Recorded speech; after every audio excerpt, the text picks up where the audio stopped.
तो कल basic overview दे दिया गया था।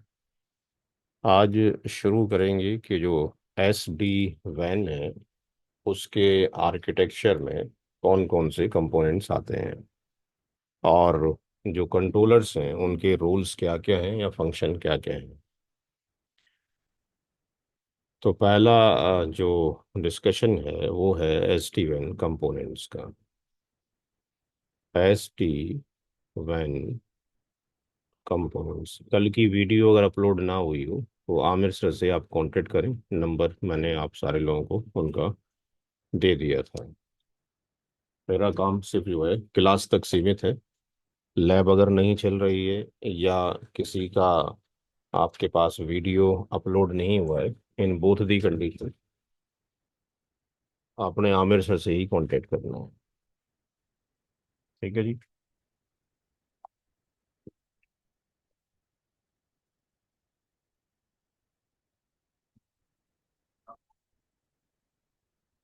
एसडी वैन जो कंपोनेंट है उसके अंदर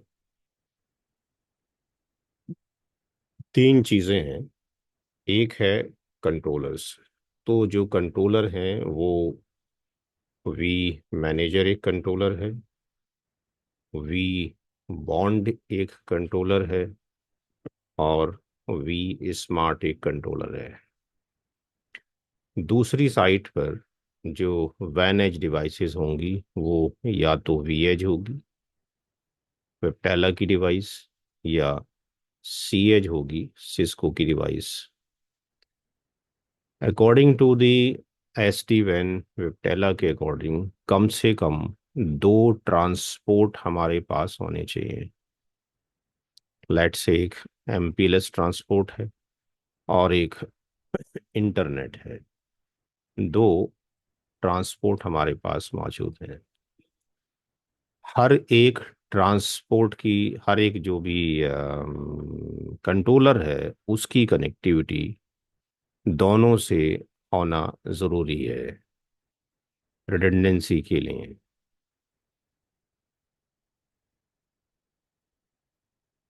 इसी तरीके से हर ब्रांच की कनेक्टिविटी भी दोनों ट्रांसपोर्ट से होना ज़रूरी है।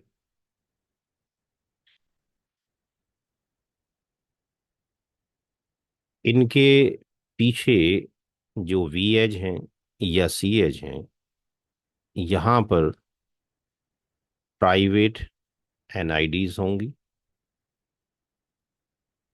और ये सर्विस वीपीएन यहाँ पर होंगे।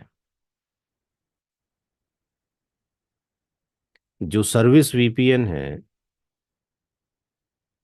उनकी जो रेंज होगी वो ज़ीरो नहीं हो सकती, क्योंकि ज़ीरो ट्रांसपोर्ट के लिए है। 512 नहीं हो सकती। तो वन से लेकर जो वैल्यू जा सकती है वो 5111 बन जाएगी, 511 तक। और उसके बाद 513 से 513 से 65,535 तक ये वैल्यू जाएगी। तो इसमें से कुछ भी हो सकता है। जो वीपीएन है बेसिकली वो वीआरएफ के इक्विवेलेंट है। तो ये सर्विस वीपीएन है जहां हमारे पास प्राइवेट एनआईडी होगी, यानी जो कि ओवरले नेटवर्क आईडी होगी। हर एक डिवाइस के पास एक इंटरफेस होगा जो कि वीपीएन 512 के अंदर होगा। वीपीएन 512 ये MGMT इंटरफेस होगा। ये इंटरफेस कुछ भी हो सकता है, इजी हो सकता है, इवन हो सकता है। तो हर एक डिवाइस के पास शो रनिंग कॉन्फ़िगरेशन जो हम देखेंगे, चाहे वो कंट्रोलर की देखें चाहे वो वी एच और सी एच की देखें, उसमें शो रन में VPN 512 बाई डिफॉल्ट बना होगा और कोई सा भी इंटरफेस वहां पर बाय डिफॉल्ट होगा। ये MGMT इंटरफेस है, ये भी VPN 512 है। तो हम VPN 512 के थ्रू भी डिवाइस को कॉन्फ़िगर कर सकते हैं, जैसे सिस्को में कंसोल पोर्ट के थ्रू किया करते थे। और अगर उनके IP एड्रेस पब्लिकली रीचेबल हैं, तो क्रेडेंशियल अगर हमारे पास होगा तो पब्लिक के थ्रू भी हम उनको कनेक्ट कर सकते हैं। जितने भी कंट्रोलर्स हैं और जितने भी वैन एज डिवाइसेस हैं, वो जो ट्रांसपोर्ट से कनेक्टेड होंगी, वहां पर बाय डिफॉल्ट शो रन में हम देखेंगे, अभी धीरे धीरे कॉन्फ़िगरेशन की तरफ बढ़ेंगे तो हमें क्लियर होगा कि हर एक डिवाइस के पास एक इंटरफेस, मल्टीपल इंटरफेस में से कोई एक इंटरफेस बाय डिफॉल्ट VPN 0 में पड़ा होगा। तो हमें वहां पर शोरन में हम जाके देख लेंगे कौन सा इंटरफेस VPN 0 में पड़ा हुआ है। उसके ऊपर multiple service by default allowed होंगी, उसके ऊपर IP sec भी बाय डिफॉल्ट अलाउड होगा। जैसे कि मैंने आपके लिए ये लैब कॉपी कर ली है आपके बैच के नाम से। इसमें अगर मैं इसको क्लोज करता हूं तो ये आपके बैच के नाम से SD-WAN diagram 1 weekend 6 to 8 to 10 और 21 सितंबर के नाम से मैंने इसको ऑन कर लिया है, कॉपी कर लिया है। इसमें अगर मैं किसी एक डिवाइस को यहाँ पे फॉर एग्जांपल ये ब्रांच दुबई को अगर ऑन कर दूं, तो मैं ये बता सकता हूँ कि मैंने जो यहाँ पे डिस्कशन किया है कि बाय डिफ़ॉल्ट एक VPN 512 का इंटरफेस वहाँ पे शोरन में होगा ऑलरेडी, और VPN 0 का के अंदर भी कोई ना कोई इंटरफेस बाय डिफ़ॉल्ट वहाँ पे मौजूद होगा। तो VPN 0 को कहा जाता है ट्रांसपोर्ट VPN। ये ट्रांसपोर्ट VPN कहलाता है। इतना जो ये डॉटेड पोर्शन है यहाँ तक, ये हमारा कहलाता है अंडर ले नेटवर्क। ये अंडर ले नेटवर्क है, ये अंडर ले नेटवर्क है। ये तीनों जो हैं कंट्रोलर्स हैं, ये तीनों कंट्रोलर्स हैं।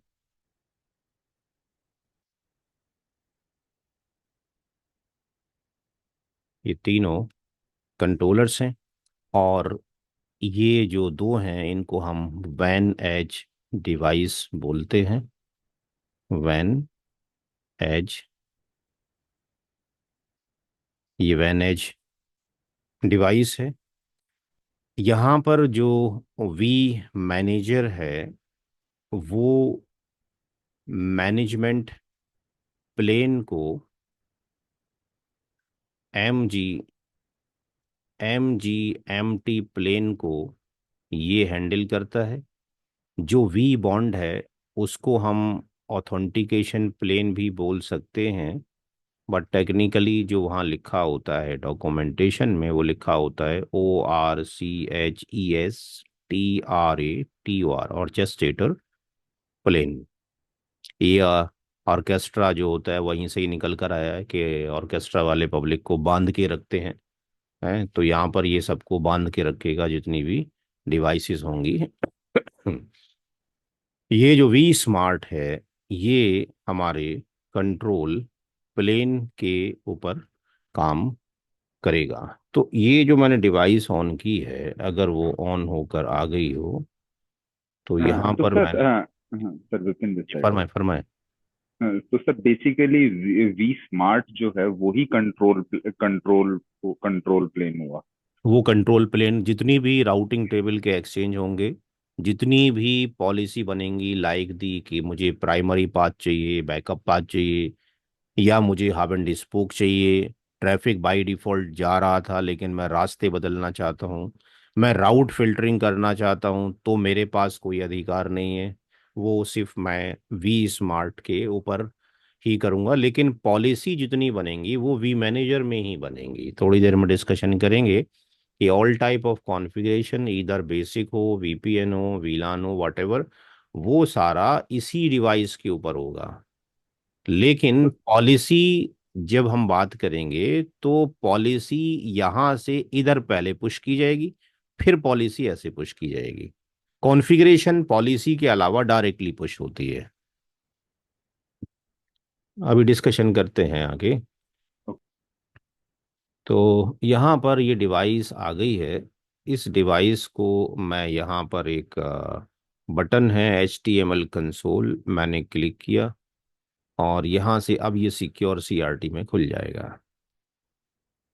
ये दुबई ब्रांच आ गया। यहाँ मैंने एंटर किया ADMIN, admin by default password है, फिर मैंने एडमिन लिखा, यूज़र नेम।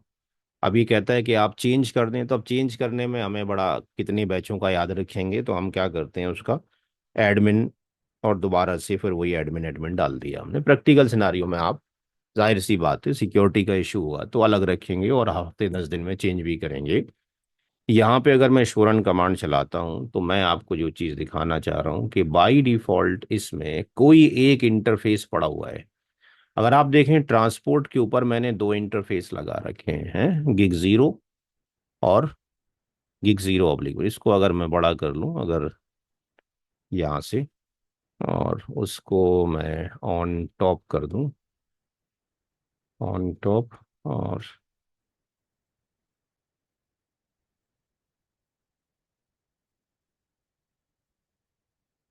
कहाँ चला गया।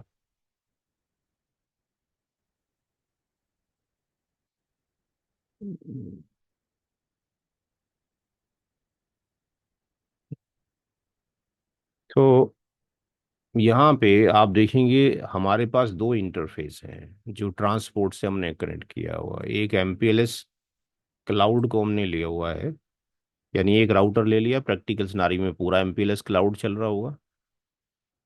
एक इंटरफेस MPLS से कनेक्टेड है, दूसरा किससे कनेक्टेड है, इंटरनेट से कनेक्टेड है। तो इस डिवाइस में बाय डिफॉल्ट चूंकि हमें रीचेबिलिटी करवानी है किससे, वी मैनेजर के साथ में, तो कोई एक इंटरफेस तो हो जिसकी कनेक्टिविटी की जाए। तो यहाँ पे बाय डिफॉल्ट आप देख रहे हैं कि एक इंटरफेस पहले से ही गिग जीरो ऑब्लिक जीरो, यानी ये वाला इंटरफेस कनेक्टेड है किससे, आपके पास VPN जीरो से। VPN जीरो में कोई एक इंटरफेस बाय डिफॉल्ट पड़ा होगा, क्योंकि VPN जीरो से ही हम बाहर निकल सकते हैं। इसके ऊपर आप देख रहे हैं कि IP sec भी बाय डिफॉल्ट इनेबल्ड है, मुझे लगाने की जरूरत ही नहीं है। हाँ, अगर मैंने कोई दूसरा इंटरफेस चूज किया है तो जाहिर सी बात है मुझे IP sec कमांड डालना पड़ेगा, बट बाय डिफॉल्ट जो भी आपके पास है उसके ऊपर IP sec by default enabled है। उसके ऊपर मल्टीपल सर्विसेज ICMP रहा, DNS रहा, DHCP रहा, बाय डिफॉल्ट ही इनेबल्ड है। ऐसे ही अगर मैं यहाँ जाता हूँ बॉटम पे तो 512 बाई डिफॉल्ट बना होगा, बना है हर डिवाइस में 512 बाई डिफॉल्ट बना है। तो जो बाई डिफॉल्ट कॉन्फ़िगरेशन है CLI में, या हमने बेसिक कॉन्फ़िगरेशन की है, किस लिए, ताकि हम कनेक्टिविटी प्रोवाइड कर सकें इस डिवाइस की किसी भी ट्रांसपोर्ट के थ्रू इन कंट्रोलर से। जैसे फॉर एग्जांपल समझने के लिए, अगर आप चाहते हैं वर्क फ्रॉम होम करना, तो नेटवर्क डिवाइस के ऊपर आप कुछ कॉन्फ़िगर भी करना चाहते हैं और घर से बैठ के करना चाहते हैं, और डिवाइस आपके ऑफिस में नहीं रखी है, डिवाइस जो है UK में रखी हुई है, तो आपको क्या चीज़ चाहिए उस डिवाइस की, जिस जी। डिवाइस को आप रिमोट लॉगिन करना चाहते हैं, एक तो रीचेबिलिटी चाहिए, दूसरा यूजर नेम और पासवर्ड। पासवर्ड। तो उतनी कॉन्फ़िगरेशन कि हम इस डिवाइस को इसके साथ में रीचेबल करा सकें, हमें CLI पे काम करना होगा। अब दूसरा रूल SD-WAN का ये है कि या तो फुल फ्लैश कॉन्फ़िगरेशन आप CLI पे काम करेंगे, 100% CLI हो, या 100% क्या हो, GUI हो। तो अगर हम GUI में कन्वर्ट करना चाहते हैं तो जितनी कॉन्फ़िगरेशन हमने बेसिक की थी फॉर दी रीचेबिलिटी के लिए, वो कॉन्फ़िगरेशन भी हम GUI पे दोबारा से करेंगे जाकर, और जो एक्स्ट्रा करनी है वो भी करेंगे। कैसे करेंगे वो आगे देखेंगे। फिलहाल मुझे दो इंटरफेस जो मैंने डिस्कशन किया यहाँ पर, कि इसमें यहाँ पर एक कोई इंटरफेस ट्रांसपोर्ट वीपीएन में होगा, कोई मैनेजमेंट के अंदर होगा। अब ये जो कंट्रोलर्स हैं, क्या ये कंट्रोलर फिजिकल होते हैं, क्या ये वर्चुअल होते हैं? तो जितने भी कंट्रोलर्स हैं, ऑल आर लॉजिकल। ये सारे के सारे लॉजिकल हैं। चाहे वी मैनेजर हो, चाहे वी बॉन्ड हो, चाहे वीएस हो, ये सारे के सारे क्या हैं? लॉजिकल हैं। इसको डिप्लॉय करने के लिए आप उसको AWS के ऊपर भी एज अप्लाई कर सकते हैं, एज्योर के ऊपर भी कर सकते हैं, ठीक है जी, गूगल के क्लाउड के ऊपर भी कर सकते हैं। या जब आप सिस्को से सॉल्यूशन लेते हैं तो सिस्को अपना क्लाउड आपको देगा, कौन सा? SaaS है, software as a service. Service. तो वो अपना ऊपर डिप्लॉय करके खुद देगा, तो सारा हेडेक ही खत्म है। ना हमें कुछ सर्टिफिकेट डालने हैं, ना हमें सीरियल की को रजिस्टर्ड करना है, वो सब बाय डिफॉल्ट ही होगा। तो अब ये जो आपके पास है, ये आपके पास सारे वर्चुअल हैं। इसको हमने जो इंस्टॉल कर सकते हैं वो क्लाउड पे भी कर सकते हैं, और दूसरा जो प्लेटफॉर्म है जो कि ESXi प्लेटफॉर्म है, इसके ऊपर भी हम कर सकते हैं। तो यहाँ पर जो हम करेंगे, इसके ऊपर इस you can take the help from the Aamir sir से, आप हेल्प ले सकते हैं कि भाई कैसे इसको इंस्टॉल किया जाए। ठीक है। तो हमने जब आपको लैब देनी है तो हमने सारे प्लेटफॉर्म, हमने तकरीबन यहाँ पे घर ऑफिस में 4 सर्वर लगा रखे हैं। कुछ रेंटेड जाते हैं, कुछ 2 रेंटेड हैं, 2 स्टूडेंट के लिए रिजर्व्ड हैं। तो कैसे इंस्टॉल करना है इसकी चिंता करने की ज़रूरत नहीं है, लेकिन आप ये चाहते हैं कि आपने एक हार्डवेयर ख़रीद रखा है, सर्वर, जिसकी रिक्वायरमेंट क्या होगी वो आमिर सर से डिस्कशन कर लें, तो वो आपके सर्वर पर भी इसको इंस्टॉल कर देंगे। तकरीबन लग जाते हैं 5-6 घंटे इसको ढंग से इंस्टॉल करने में। इन डिवाइसेस की अगर बात करते हैं जो कि वी है या सी है, तो उसमें जो वी है ये आपको वर्चुअल इंस्टेंस भी आपके पास अवेलेबल है, और इसका हार्डवेयर भी अवेलेबल है। इसके दोनों ही फीचर मौजूद हैं, यानी जो वी एज है वो वर्चुअल इंस्टेंस भी है, हार्डवेयर भी है। हम जो फिलहाल लैब में यूज़ करेंगे वो वर्चुअल इंस्टेंस ही करेंगे, क्योंकि जाहिर सी बात है, ये जो SD-WAN है कोई लाखों का काम तो है नहीं, ये लाखों से ऊपर का काम है। इंफ्रास्ट्रक्चर इसके लिए टू कॉस्टली है। ये तो ऊपर वाले का शुक्रगुजार होना चाहिए, ईश्वर का, और जिसने ये सॉफ्टवेयर आपको दे दिया, जिसका नाम पीनेट है, पहले ईव के नाम से होता था। अगर ये ना होता तो SD-WAN ना आप पढ़ रहे होते और ना हम पढ़ा रहे होते, पॉसिबली था ही नहीं। ये जो सी एज है ये, इसके अंदर हम CSR भी यूज़ कर सकते हैं, ASR भी यूज़ कर सकते हैं, बट हम यहाँ पर जो यूज़ करेंगे, चूंकि हमारे पास हार्डवेयर तो है नहीं, चूंकि जो ISR है और ये है, ये है हार्डवेयर, हम यूज़ करेंगे वर्चुअल इमेज। तो हम जब वर्चुअल आपके पास यूज़ करेंगे तो हम CSR ही यूज़ करेंगे। तो हमारे यहाँ पे सी एच भी वर्चुअली यूज़ होगा लैब में, और VH भी वर्चुअल ही यूज़ होगा। ये डिवाइसेस जस्ट लाइक इक्विवेलेंट किसके हैं? पी के, सॉरी किसके? सी के, जो कि इसको हम क्या बोलते थे? कस्टमर एज, यानी जो वेबटेला है या जो सी एज है, ये क्या है? ये just like the customer edge है, जो आप MPLS में CE बोल जिसको बोलते थे, या GRE में जिसको आप CE बोला करते थे। ठीक है जी, आगे प्रोसीड किया जाए। सर एक दो क्वेश्चन है छोटे छोटे। हाँ जी, फरमाए। हाँ जी सर। तो पहले तो ये कि ये जो AWS अज्योर क्लाउड पे हम इसे होस्ट कर रहे हैं, हाँ। तो प्रेफरेंस क्या रहती है जनरली इन रियल एनवायरनमेंट में, कि लोग इन हाउस ऑन प्रेमिसेस भी पॉसिबिलिटी है, कि अगर कोई अपना राउटर परचेज करके उस पे वी मैनेज की इमेज आईओएस डाल देता है, और वी बॉन्ड का और वी स्मार्ट देखो जी, अगर ऐसे। हम इसको अपने घर पे करते हैं तो दिक्कत है। नहीं, इंडस्ट्री की सर। हाँ, तो इंडस्ट्री में भी अगर हम करते हैं तो ये जब आप यूज़ कर रहे हैं, तो अब मसला आता है कि आज की डेट में कनेक्टिव कस्टमर के लिए तो आप जिस कंपनी में आप जॉब कर रहे हैं उसके लिए तो काम कर नहीं रहे। आप तो उस कंपनी में रह के कस्टमर के लिए काम करना चाहते हैं, और कस्टमर चाहता है 24/7 की अवेलेबिलिटी रहे। तो ये आप अगर फीचर उसको हार्डवेयर पे देना चाहते हैं, अपने प्रीमिसेस में वो रखे, तो वहाँ पर इश्यूज हो सकते हैं कनेक्टिविटी के। 24/7 क्या हार्डवेयर वर्किंग करेंगे कि नहीं करेंगे, मल्टीपल लेना पड़ेंगे। क्लाउड की ये श्योरिटी है कि आप वर्ल्ड में भी कहीं कहीं पर भी वर्ल्ड में आप जाएं, आपकी कनेक्टिविटी 24/7 अवेलेबल रहेगी। बस आपकी इंटरनेट की कनेक्टिविटी रहनी चाहिए। हार्डवेयर फेल्योर क्लाउड पे ना के बराबर होगा। बट ऐसा नहीं है कि अगर हम हार्डवेयर लगा लेते तो वो ख़राब हो जाते हैं। हमने जर्नली सिस्को के राउटर 2 साल से ऑन किए हुए हैं अपने यहाँ, 3 साल से कंटिन्यू चल रहे हैं, काम हो रहा है।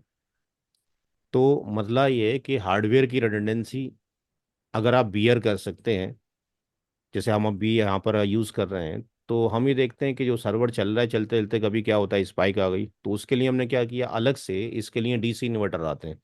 पहले हमें ये नॉलेज नहीं थी। हमने जब सर्वर ऑफिस में लगाए तो तकरीबन हम 4-5 सर्वर ख़राब कर चुके, लाखों रुपए का नुकसान हो गया। पुराना सर्वर भी तकरीबन आधे रेट में अगर मिलता है तो 4.5-5 लाख का सर्वर मिलता है।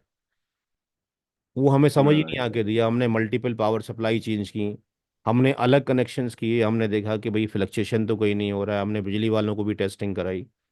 लेकिन लास्ट में एक स्टूडेंट हमारे यहाँ पढ़ने आया जो डेटा सेंटर में काम करता था। उसको हमने कहा यार इस तरह का इशू आ रहा है, और जब लाइट भाग जाती है, लाइट भागने के बाद जब ऑन होती है तो सर्वर हमारा क्रैश हो जाता है। तो उसने कहा कि भाई इसके लिए जो पावर सप्लाई है जो आप यूज़ कर रहे हो इन्वर्टर, ये गलत है। इसके लिए पावर सप्लाई के लिए क्या होता है कि उसमें फ्लक्चुएशन नहीं होना चाहिए। हम जो यूज़ कर रहे होते हैं वो एसी आता है, एसी से वो डीसी बनता है। और फिर आप जब इन लाइट आ जाती है तो वो इन्वर्टर मोड कट हो जाता है, लाइट डायरेक्टली किस पे चले जाता है, लाइट पे काम कर रहा होता है। लाइट भागने के बाद वो स्विच होता है इन्वर्टर के ऊपर। तो यहाँ पर क्या होता है कि उसको वोल्टेज और जो करंट का रेशियो है, कहीं ना कहीं थोड़ा सा भी अगर चेंज हो गया, माइन्यूट सा भी इन सर्वर के अंदर, तो वो उनके जो प्रोसेस हैं उनके लिए हार्मफुल है। तो उसने सजेस्ट किया कि आप डीसी इन्वर्टर लो। डीसी इन्वर्टर क्या होगा, पहले आपका जो कनेक्टिविटी है बैटरी चार्ज होगी, बैटरी चार्ज होगी, बैटरी फिर आपको एसी बना के देगी। तो हमारे पास बाहर से वोल्टेज कितनी भी आए, चाहे वो 240 आए, 250 आए, 200 आपके पास 20 आए, इसको जो चाहिए वो 239 निकाल के देता है, वो 239 वोल्टेज। 239 अब वो फिक्स्ड है हमारे लिए, उसमें चेंज नहीं हो रहा, वो 238 239 है। तो पावर सप्लाई का बड़ा यहाँ पर इशू हो जाता है। अब ये चीज़ जो मेंटेन है, आम कस्टमर नहीं कर पाता, ये एमएनसी ही कर सकती है। अब एमएनसी से जो स्टूडेंट पढ़ने आया उसने हमें बताया, तब से शुक्र है कि 2 साल से हमारे कोई सर्वर ख़राब नहीं हुए। उससे पहले हमारे सर्वर ही कंटिन्यू ख़राब थे, फिर हमें 2-2 दिन 3-3 दिन दोबारा से क्रेडेंशियल लोगों के बनाने पड़ते थे, सबकी लैब बेचारों की उड़ जाया करती थी। तो ये बड़ा इश्यूज यहाँ पे पैदा हमारे लिए हो गए थे। तो मेरे ख्याल से अगर आपके पास पैसा है, मल्टीपल हार्डवेयर है, प्रॉपर पावर सप्लाई सेटअप है, तो अपने प्रीमिसेस में रखा है, उससे अच्छी तो कोई बात ही नहीं है आपके पास। बट मसला ये है कि let's say if you are migrating your office from one location to another location, तो आप उन हार्डवेयर को फिर क्या करेंगे, माइग्रेट करेंगे दूसरी जगह। अब अगर माइग्रेट करेंगे तो इतने दिनों कनेक्ट जो कस्टमर है, इतने दिन जो कस्टमर है वो उस की कनेक्टिविटी आप क्या लॉस करना चाहेंगे? Answer is no. अगर आप दिल्ली से ऑफिस पुणे माइग्रेट करना चाहते हैं तो पूरा इंफ्रास्ट्रक्चर आप लेके जाएंगे, वही हार्डवेयर जो यहाँ लगे थे अगर वहाँ लेकर जाना चाहते हैं, तो अब ऐसा तो नहीं होगा यहाँ से वहाँ अगर एक्सपोर्ट करेंगे आपके पास तो बीच में कनेक्टिविटी लॉस कस्टमर की हो जाएगी। तो कस्टमर के लिए पैरेलल हमने एक सेटअप कहाँ लगाना पड़ेगा, दूसरी जगह लगाना पड़ेगा। इसके लिए इसका मतलब ये हो गया कि मल्टीपल आपके पास डेटा सेंटर्स होने चाहिए, पैरेलल आपके पास कॉन्फ़िगरेशन कहीं ना कहीं होनी चाहिए। एक अगर हब डाउन हो जाए दूसरे से काम होना चाहिए, एक वी मैनेजर डाउन हो दूसरे से काम होना चाहिए, एक वी स्मार्ट डाउन हो दूसरे से काम होना चाहिए, यानी दो वी स्मार्ट भी आपस में इंटीग्रेटेड होने चाहिए, दो वी मैनेजर भी आपके पास इंटीग्रेटेड होने चाहिए। तो कितने वी मैनेजर हम लगा सकते हैं, कितने वी स्मार्ट हम लगा सकते हैं, कितने वी बॉन्ड हम लगा सकते हैं जो एसडी वैन सपोर्ट करता है, उसके लिए सिस्को ने एक वाइट पेपर दे रखा है कि आपकी जो ब्रांचेस हैं वो कितनी हैं, उनके ट्रांसपोर्ट कितने हैं, ताकि हम ये डिफाइन कर सकें कि कितने वी मैनेजर हमारे लिए सुटेबल होंगे उसको हैंडल करने के लिए। क्योंकि हर एक जो कंट्रोलर है और हर एक जो वी एज और सी एज है, इनके बीच में ऑटोमेटेड क्या बनेंगी, टनल्स बनेंगी।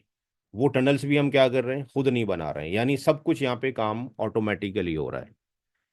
तो इनके अंदर जो टनल्स बनेंगी, कितने टनल्स को यानी कितने कंट्रोल कनेक्शन को एक डिवाइस हैंडल कर सकती है, वो उसका डेटाबेस उसने दिया है। उसके अकॉर्डिंग फिर आप उतने वी मैनेजर लगाएंगे रिडंडेंसी के लिए, उतने आपके पास वी बॉन्ड लगाएंगे, उतने वी स्मार्ट लगाएंगे। अब एक ही बॉक्स के अंदर अगर मैं दो वी मैनेजर लगा दूं, यानी एक ही बॉक्स के अंदर दो वी मैनेजर लगा दूं, तो फिर हार्डवेयर तो मेरे पास एक है। इसका मतलब एक हार्डवेयर फेल हो गया तो दोनों ही आपके पास क्या हो गए, वी मैनेजर खत्म हो गए। तो इसका मतलब दो अगर वी मैनेजर हैं तो वो अलग अलग किस पे होने चाहिए, प्लेटफॉर्म के ऊपर होने चाहिए। तो जो कॉस्टिंग आपके पास बढ़ रही है, उस कॉस्टिंग को मिनिमाइज जो किया जा सकता है, वो क्लाउड पर डिप्लॉय करके आसान हो सकता है। आप कहीं पर भी माइग्रेट करें, आपके पास ये इश्यूज पैदा नहीं होगा। इसलिए आप अगर ये वाला सॉल्यूशंस लेते हैं सिस्को वाला, तो ये ज़्यादा फीजेबल है। क्यों? क्योंकि आपके पास सर्टिफिकेशंस का इशू खत्म हो जाएगा, वो सारा सपोर्ट आपके पास सिस्को आपको खुद खुद प्रोवाइड कर रहा है। आपको अलग से जो सर्टिफिकेट लेने पड़ते गोडैडी से, सिमेंटेक, वेरीसाइन वगैरह से, उसकी लेने की ज़रूरत नहीं है, वो सिस्को आपको खुद डाल के दे रहा है। अब पर्सनल अगर आप लगाते हैं तो आप सर्टिफिकेशन खुद डालते हैं हर एक न्यूली डिवाइस का। राइट। तो यहाँ पर ही बेनिफिट है, प्रैक्टिकल सिनारियो के अंदर चाहें तो लगा सकते हैं। जैसे आपके पास पोलो ऑल्टो है, पोलो ऑल्टो में वाइल्ड फायर क्लाउड का सोल्यूशन है कि अगर कोई नया मालवेयर आता है तो सबसे पहले वाइल्ड फायर का कॉन्सेप्ट निर्जुक ने दिया, जो उसका ओनर है, सीईओ है पालो ऑल्टो का, कि पहले नया मालवेयर आया तो मशीनें इन्फेक्टेड हो गई हैं, तब तक इन्फेक्टेड हैं, जीरो डे अटैक के अंदर हैं, जब तक कि आपके पास कोई नया सॉल्यूशन नहीं आ रहा है। अब उन्होंने कॉन्सेप्ट ये लगाया कि भाई एक काम करते हैं कि मैनेजमेंट प्लेन और डेटा प्लेन के लिए क्या कर देते हैं, अलग हार्डवेयर कर दिए एक सी बॉक्स के अंदर। जनरली हमारा मैनेजमेंट प्लेन, डेटा प्लेन के लिए हार्डवेयर जो रिसोर्सेज है वो कॉमन यूज़ हो रही हैं। पॉलो वोल्टो ने क्या किया, उनके रिसोर्सेज अलग कर दिए कि चाहे डेटा प्लेन के ऊपर कितना बड़ा भी अटैक हो जाए, मेरे पास मैनेजमेंट प्लेन पूरा खाली है। अगर मैंने कोई रिक्वेस्ट भेजी और वहाँ से फाइल के साथ अटैच होकर न्यू मालवेयर आ गया, उसकी इन्फॉर्मेशन अगर पॉलो वोल्टो को नहीं है तो आपकी मशीन करप्टेड होनी होनी है, लेकिन साथ के साथ वो उसकी एक कॉपी करके वाइल्ड फायर क्लाउड के ऊपर भेज देता है। वाइल्ड फायर क्लाउड के ऊपर वो एनालाइज करेगा कि भाई रिस्क कितना है इसके ऊपर, इसका नेचर क्या है, बिहेवियर क्या है, कौन सी कैटेगरी में लाई करता है, और उसका सॉल्यूशन वो 15 मिनट में पहले दिया करता था, 5 मिनट के अंदर सॉल्यूशन आपको प्रोवाइड कर देगा इमीडिएटली। तो जब प्रोवाइड कर देगा तो जो भी अटैक वगैरह होगा आपके पास, वो 5 मिनट के बाद तो नहीं होगा, क्योंकि अब उसको सिग्नेचर के बारे में आपके पास मालूम है। अगर यही आपके पास जो वाइल्ड फायर का कॉन्सेप्ट है जो इंटर उस पे जा रहा है, हम उसमें प्राइवेट बॉक्स के ऊपर भी रख सकते हैं। तो आप प्राइवेट बॉक्स पे अगर रख सकते हैं तो जस्ट लाइक वैसे हो गया जैसे आप डीएनएस, एक तो ग्लोबल होता है और आपके पास एक लोकल डीएनएस होता है। तो अगर लोकल डीएनएस भी है, ग्लोबल डीएनएस भी है, और आपने जिस मशीन से रिक्वेस्ट बाहर भेजी है, तो मशीन पे जब रिक्वेस्ट भेजते हैं और अगर वही साइट है जो कि ऑलरेडी एग्जिस्ट करती थी और उसी का इफ़ यू आर यूजिंग, तो वो अपने उससे कुकीज से निकल के चली जाती है। कुकीज में नहीं है तो वो लोकल पे देखता है, लोकल पे नहीं है तो ग्लोबल पे देखते हैं। तो अगर लोकली आपके पास, फॉर एग्जांपल जैसे मैंने बताया वाइल्ड फायर का सॉल्यूशन था, और वो लोकली आपके पास जो हार्डवेयर का बॉक्स है पॉलो ऑल्टो वालों ने दिया, वो अपने अपने ऑफिस के अंदर रखा, वो कनेक्टिविटी ऑटोमेटिकली करता रहेगा किससे, आपके पास जो कि वाइल्ड फायर क्लाउड इंटरनेट के ऊपर है, और वो अपने आप को अपडेट करता रहेगा। तो अब आपका जो ट्रैफिक जाएगा वो यहाँ से इंटरनेट पर न जाके पहले लोकली हार्डवेयर पे जाएगा, सॉल्यूशन वहीं से मिल गया, तो आपको जल्दी टिकट रिजॉल्व हो जाएगा, आपके पास जल्दी सॉल्यूशन हो जाएगा। अगर वहां भेजता तो इट विल टेक टाइम। तो ऐसे ही यहाँ पर ये ज़्यादा बेटर सॉल्यूशन है अगर आप सिस्को से ले रहे हैं तो। अब कितने हम लगा सकते हैं V manager? And sir, one more thing, ये V manage, V bond and V S, ये भी हार्डवेयर सेम रहता है, C S R, A S R and I S R? आप इन सब के हार्डवेयर हमने जो लगा रखा है, हमने 4 सर्वर लगा रखे हैं, और हर सर्वर में ये पूरा डायग्राम एक साथ हमने बना रखा है। ये जो डायग्राम है ये एक ही सर्वर के अंदर है पूरा। अब अगर सर्वर क्रैश किया तो क्या होगा, सब कुछ ही क्रैश हो गया ना, बचा ही राइट। कुछ नहीं। तो रिकमेंडेड ये है कि इनके हार्डवेयर आप अलग अलग रखें। क्योंकि हार्डवेयर अगर आप अलग अलग रखेंगे इन तीनों के, एक ही हो गया वी मैनेजर, ये और ये हो गया, तो एटलीस्ट अगर एक हार्डवेयर खराब होता है तो दूसरा हार्डवेयर आपके पास ऑन तो है, वो बच तो गया आपके पास। जैसे मल्टीपल हार्ड डिस्क पीसी में अगर आप रखते हैं, डेटा किसी दूसरी हार्ड डिस्क में रखा हो, तो एटलीस्ट ये कि हार्ड डिस्क अगर क्रैश होती है, जैसे सिस्को ने फ्लैश के लिए एक अलग से हार्डवेयर बनाया है जी, सिस्को ने रैम का हार्डवेयर अलग लिया है, सिस्को ने एनवी रैम का हार्डवेयर अलग लिया है। तो अगर एक हार्डवेयर खराब होती है आपके पास, एनवीरेम खराब होती है, तो उससे आपका आईओएस के ऊपर इफेक्ट नहीं पड़ता। आईओएस की ऑलरेडी वो मौजूद है, वो करप्ट नहीं हुआ है। तो इनकी बस रीचेबिलिटी होनी चाहिए। ऐसा भी नहीं है कि they must be on the same segment, ये किसी भी सेगमेंट के ऊपर हो, आईपी मस्ट बी रीचेबल, यानी तीनों एक दूसरे को पब्लिकली रीचेबल रखते हो। बस अगर पब्लिकली रीचेबिलिटी है इनके अंदर और कहीं पर भी है, तो ये काम करेंगे, कोई दिक्कत की बात नहीं है। सेम हार्डवेयर पर भी हो सकता है, डिफरेंट पर भी हो सकता है। अच्छा, हम डिस्कशन कर रहे थे कि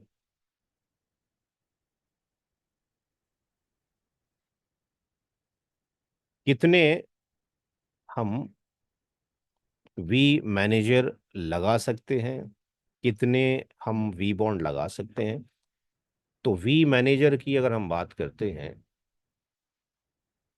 तो we manager according to the जो सिस्को का जो डॉक्यूमेंटेशन है, वाइट पेपर, उसके अकॉर्डिंग हम 6 वी मैनेजर लगा सकते हैं मैक्सिमम। 6 से ज्यादा नहीं लगा सकते। और एक जो वी मैनेजर है वो हैंडल करता है कितनी डिवाइस को, 2000 डिवाइसेस को वो हैंडल कर सकता है, चाहे वो सारी वी एज हो या सी एज हो या दोनों का कॉम्बिनेशन हो। इसका Sir, when मतलब we are saying 2000, that means 4000 tunnels. नहीं, ये आपके पास, अगर हम इसकी बात करते हैं, डायग्राम पर चलते हैं। तो इसके पास कितने भी ट्रांसपोर्ट हो, इसके पास कितने भी ट्रांसपोर्ट हो, अभी दो ट्रांसपोर्ट हैं। अगर हम एक ट्रांसपोर्ट और यहाँ पे ले लें और इसकी कनेक्टिविटी भी कर दें। Hello, hello. Yes sir, आवाज आ रही है।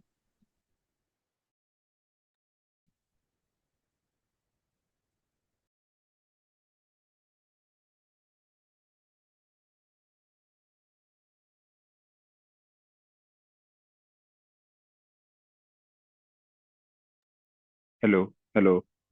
सर, आवाज नहीं आ रही है आपकी। हेलो। अभी कॉल पे हूँ, जरा 1 मिनट। Okay, okay.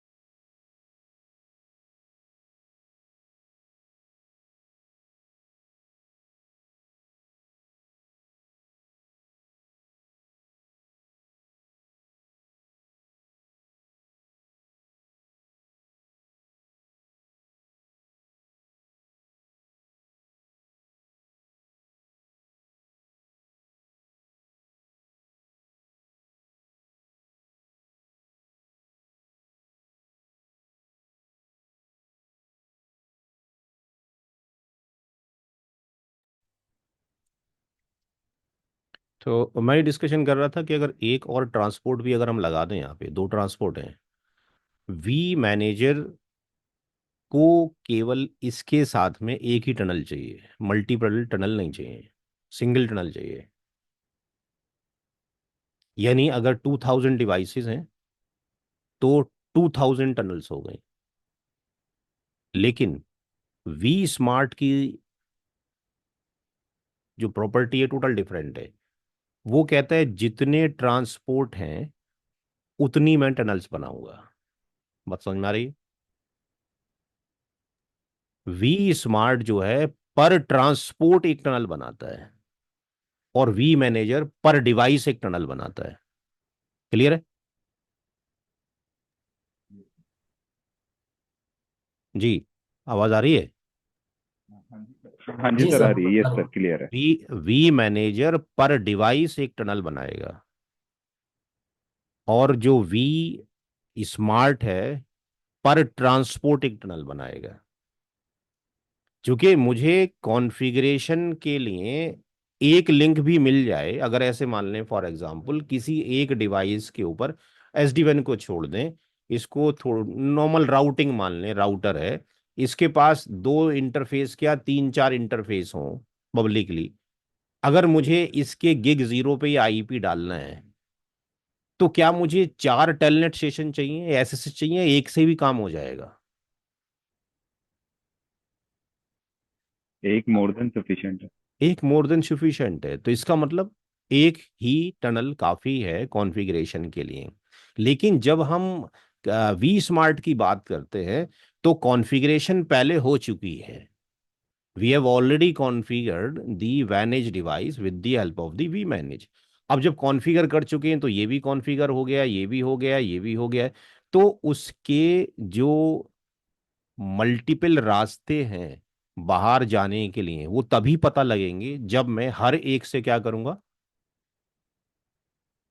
इसको टनल बना दूंगा, ताकि वी स्मार्ट को ये पता रहे कि अगर इस ओवरले नेटवर्क पे जाना है, तो भाई एक रास्ता ये भी है और एक रास्ता ये भी है, दो रास्ते मौजूद हैं। यानी वी स्मार्ट को ये खुद जो वी एज डिवाइस होगी बताएगी कि अगर if you want to reach at overlay network, then we have the two outlet, दो हमारे पास एग्जिट इंटरफेस हैं, दो डोर हैं। किससे आप आना चाहते हो ये अब आपके ऊपर डिपेंड करेगा। बाय डिफॉल्ट जो एस डी वैन है वो ईसीएमपी का कॉन्सेप्ट यूज करता है। आप चाहते हो कि उसमें ए आर लगाएं, एप्लीकेशन अवेयर राउटिंग पॉलिसी बनाएं, तो अब आपकी मर्जी है कौन से को सिलेक्ट करना चाहते हो। बात समझ में आ गई? आगे चलूं? हाँ जी सर। सर एक छोटी सी चीज मैं आपसे जी, पूछना चाहता था, बोले बोले। अगर ये जो सीई राउटर है जिसे वी वी एच भी बोल रहे हैं हम लोग, हाँ इस पे अगर कोई ऐसी साइट है जो बहुत इंपॉर्टेंट नहीं है कस्टमर के लिए, और कस्टमर कहता है कि एक ही लिंक लगाओ और वो भी इंटरनेट ही लगाओ, तो भी क्या ये सेटअप आ पाएगा एसडी-WAN के अंडर? हाँ, अब देखिए मसला ये है कि कल मैंने एक चीज डिस्कशन किया था, इसलिए मैं कहता हूँ कि जब ये किया जाए तो बंदा एनपी भी कर चुका हो।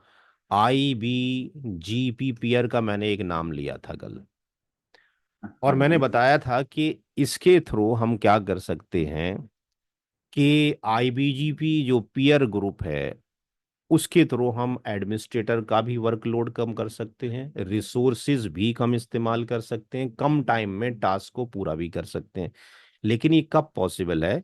जब सब की जो कॉन्फ़िगरेशन है इनसाइड दी एएसएन वो सेम रिक्वायरमेंट हो। यानी नेबरशिप बनाई है किसके ऊपर? लूप बैक के ऊपर। लूप बैक के नंबर तीनों पे सेम डिफाइन किए गए हों। जब मैं डालूं neighbour command update source loop back 1, अच्छा जब मुझे बाहर से रूट आएंगे ईबीजीपी से और आईबीजीपी में जाएंगे, तो नेक्स्ट हॉप आपके पास चेंज नहीं होता, तो नेक्स्ट हॉप सेल्फ सबको रिक्वायर्ड है। इसी तरीके से सारे एक ही एएसएन के अंदर है, तो रिमोट एएसएन सबका एक है। तो अगर मल्टीपल टास्क अगर कॉमन है, तभी आपके पास ये एस डी वैन का फीचर काम करेगा। अगर थोड़ी देर के लिए मैं ये मान लूं कि एक एक ही इंटरफेस सब पे रख दूं, दो ना रखूं, लेकिन इसका इंटरफेस 1 हो, इसका इंटरफेस नंबर 2 हो, इसका इंटरफेस नंबर 3 हो, तो भाई फिर तो काम ही खत्म हो गया। फिर तो मुझे सबके लिए अलग अलग ही टेम्पलेट बनाना पड़ेगा ना। इसके लिए अलग, इसके लिए अलग, क्योंकि पोर्ट नंबर अलग अलग है, इसके लिए अलग। एसडी वैन तभी फीजिबल है, तभी आपके पास वैल्यूएबल है, तभी इफेक्टिव है, तभी आपके पास परफॉर्मेंस उसकी एनहेंस होगी, जब मैं एक ही आपके पास इस केवल एक डिवाइस के लिए टेम्पलेट बनाऊं। अब चाहे मेरे पास 1000 डिवाइस आ जाएं, लेकिन सबका पोर्ट कॉमन हो। तो अगर आप ऐसे चाहते हैं कि 10 ब्रांचेस ऐसी हैं कि जिनमें एक ही लिंक चाहिए, तो फिर उन 10 ब्रांच का अलग से एक ग्रुप बनेगा। क्लियर है? ओके। अगर फॉर एग्जाम्पल यहाँ पे ये इस तरह की 20 डिवाइस होती जिनके पास ये दो दो लिंक होते, तो 20 डिवाइस का एक ग्रुप बनता। फिर 10 डिवाइस ऐसी होती जिनके पास एक लिंक है, उनका ग्रुप अलग बनता। तभी फायदा है ग्रुपिंग के अंदर। वैसे ओके। ही एक टीचर ओके। क्लास अगर ले रहा है और वो अलग अलग बच्चे को पढ़ाता रहे अलग अलग स्लॉट के अंदर सेम चीज, तो टाइम लग रहा है, एनर्जी भी मेरी ज्यादा आ रही है, पैसा भी मुझे कम मिल रहा है। लेकिन एक ही बैच में 20 बच्चे हो जाएं, सेम ही पढ़ाना हो, तो एक को पढ़ा रहा हूँ, सारे ही समझ ले रहे हैं। जो क्वेरी पूछ रहा है, क्वेरी का मतलब ये हो गया कि भाई इंटरफेस तो ये, लेकिन आईपी एड्रेस बदला हुआ है। बात समझ में आ रही है? Right sir. अच्छा चला जाए जी, कहाँ थे? पूछते रहे तो जैसे भी क्वेश्चन है, मतलब कोई दिक्कत नहीं है। मेरे को आएगा तो मैं बता दूंगा, नहीं आएगा तो मना कर दूंगा। जरूरी थोड़ी कि सारी तो चीजें मेरे को आती होंगी भाई। तो बेसिकली सर ये पॉसिबल है, बट ये है कि हमें एडमिनिस्ट्रेटर वर्क बढ़ेगा और हमें टेम्पलेट डेडिकेटेड बनाने पड़ेंगे उन बिल साइट्स के लिए बिल्कुल। जिनको हम पे हैं सिंगल लिंक पे चलाना है। बिल्कुल जी, जैसे कि अगर इसी डायग्राम को देख लें दोबारा से, अगर मैं इस केस में बात करूं तो मैं इन ब्रांच के कॉमन टेम्पलेट बना सकता हूं। क्यों? चूंकि सबका गिग 0 एमपीएलएस से है, सबका गिग 1 ट्रांसपोर्ट है, सबके पास वीपीएन 2 में गिग 2 है, वीपीएन 3 में ये कॉमन टेम्पलेट जो एक के बनाए यहाँ पे, एक के जो बनेंगे, यानी इतने के जो मैंने हाईलाइट किया है, इसके 10 टेम्पलेट बनते हैं, 10 टेम्पलेट। ये 10 टेम्पलेट एक के लिए बने, अब चाहे 1,000 डिवाइस आ जाए, टेम्पलेट तो भाई मेरे 10 ही रहेंगे। लेकिन जब मैं इंडिया की बात करूंगा तो भाई इंडिया में तो एक ही इंटरफेस है ना। तो अब राइट सर। इन दोनों के टेम्पलेट कॉमन नहीं हो सकते हैं, बदल गए। क्योंकि अगर मैंने पुश किया और उस डिवाइस को भी उसी में अटैच कर लिया, तो वो लास्ट में जाके फेल हो जाएगा, बोल देगा भाई इंडिया के ऊपर दूसरा तो इंटरफेस दिख ही नहीं रहा मेरे को। राइट।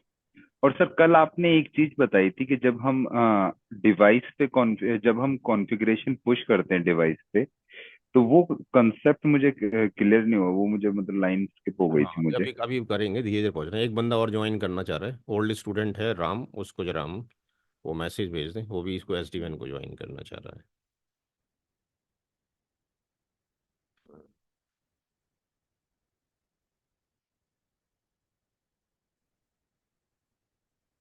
कल 17-18 लोग थे, सब बस एंजॉय करने के लिए आए हुए थे। इनको मैं जरा भेज दूं। तो सर इस SD1 की हम वापस से रिवीजन करना चाहें आपके साथ तो वो भी पॉसिबल है? हाँ जी, एनसीपी में यही फायदा है साहब कि अगर आपको ऐसा लगता है कि साल भर तक अगर आप किसी दूसरे बैच में भी रिवाइज करना चाहते हैं तो मोस्ट वेलकम, आप कर सकते हैं बिना किसी पैसे के। लेकिन लैब हम आपको उस पीरियड में नहीं देंगे, लैब आपको इसी पीरियड में देंगे जो आपका कोर्स ड्यूरेशन है, क्योंकि लैब की बड़ी डिमांड रहती है।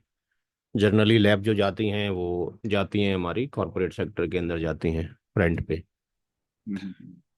तो थियोरेटिकल क्लास जैसे अभी डिस्कशन हो रहा है तो इसमें मोस्ट वेलकम आप कर सकते हैं। बट अगर आप ढंग से डेडिकेशन के साथ में एक क्लास भी मेरी पूरी कर लेते हैं तो मैं ये कह सकता हूँ, और आप पढ़ने वाले अगर स्टूडेंट हैं तो 80-90% एक ही स्लॉट में समझ में आ जाएगा। और नहीं है तो आप कितनी भी क्लास करें फिर नहीं आता, क्योंकि लैब मैंडेटरी है। अक्सर लोग हमें देखते हैं, क्योंकि आपने पढ़ तो लिया लेकिन आप लैब करते नहीं अपने हाथों से, आप सिर्फ वीडियो से लैब देख ले हो। तो वीडियो से लैब देखने से भाई नेटवर्किंग में कुछ नहीं होता है जब तक आप अपने हाथों से प्रैक्टिस नहीं करते। समझ में आ रही है बात? जितना जी लोड सर। वर्क आप अगर आपने एमपीएलएस किया है तो एमपीएलएस राउटिंग के वालों के लिए बहुत हेक्टिक काम होता था। जब राउटिंग वाले एमपीएलएस में जाना शुरू हुए तो तकरीबन 2-2 घंटे लैब कॉन्फ़िगर में लग जाते थे डुअल वीपीएन के अंदर। क्योंकि मसला ये कि एनए पे आपने प्रैक्टिस करते नहीं, इंस्टीट्यूट वाले कराते नहीं। जब तक कि आप हैंड्स ऑन नहीं होंगे तब तक तो आप रिजॉल्व नहीं कर सकते। तो इसमें कोई नई चीज़ नहीं है, वही सारी पुरानी है, सिर्फ एक पोर्टल ग्राफिकल बढ़ चेंज हो गया है बस।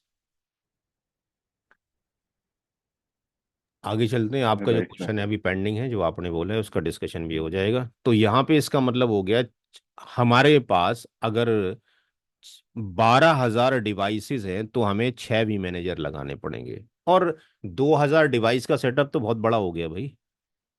2,000 साइट आपके पास लगी हो कहीं, या हर साइट में दो दो भी लगी हैं, तो इसका मतलब 600 साइट हो गई हैं आपकी। भाई जर्नली आप जब वैन कनेक्टिविटी करते हैं आईएसपी के साथ में तो दो आप वो लगाते हैं ना, अपने यहाँ पे सी लगाते हैं ना कम से redundant device, yes sir.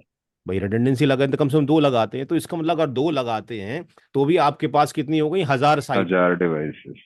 1,000 site, 1000 sites. 1,000 site, yes तो सर। 1,000 साइट का तो बहुत बड़ा एमएनसी हो गई भाई, छोटी मोटी थोड़ी हो गई है जी। तो यहाँ पे अच्छा खासा प्लेटफॉर्म है काम करने के लिए। वी स्मार्ट की अगर हम बात करते हैं,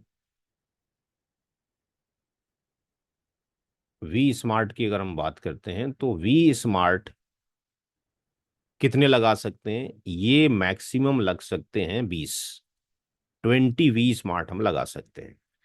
अब एक वी स्मार्ट कितनी डिवाइस को एक साथ में हैंडल कर सकता है?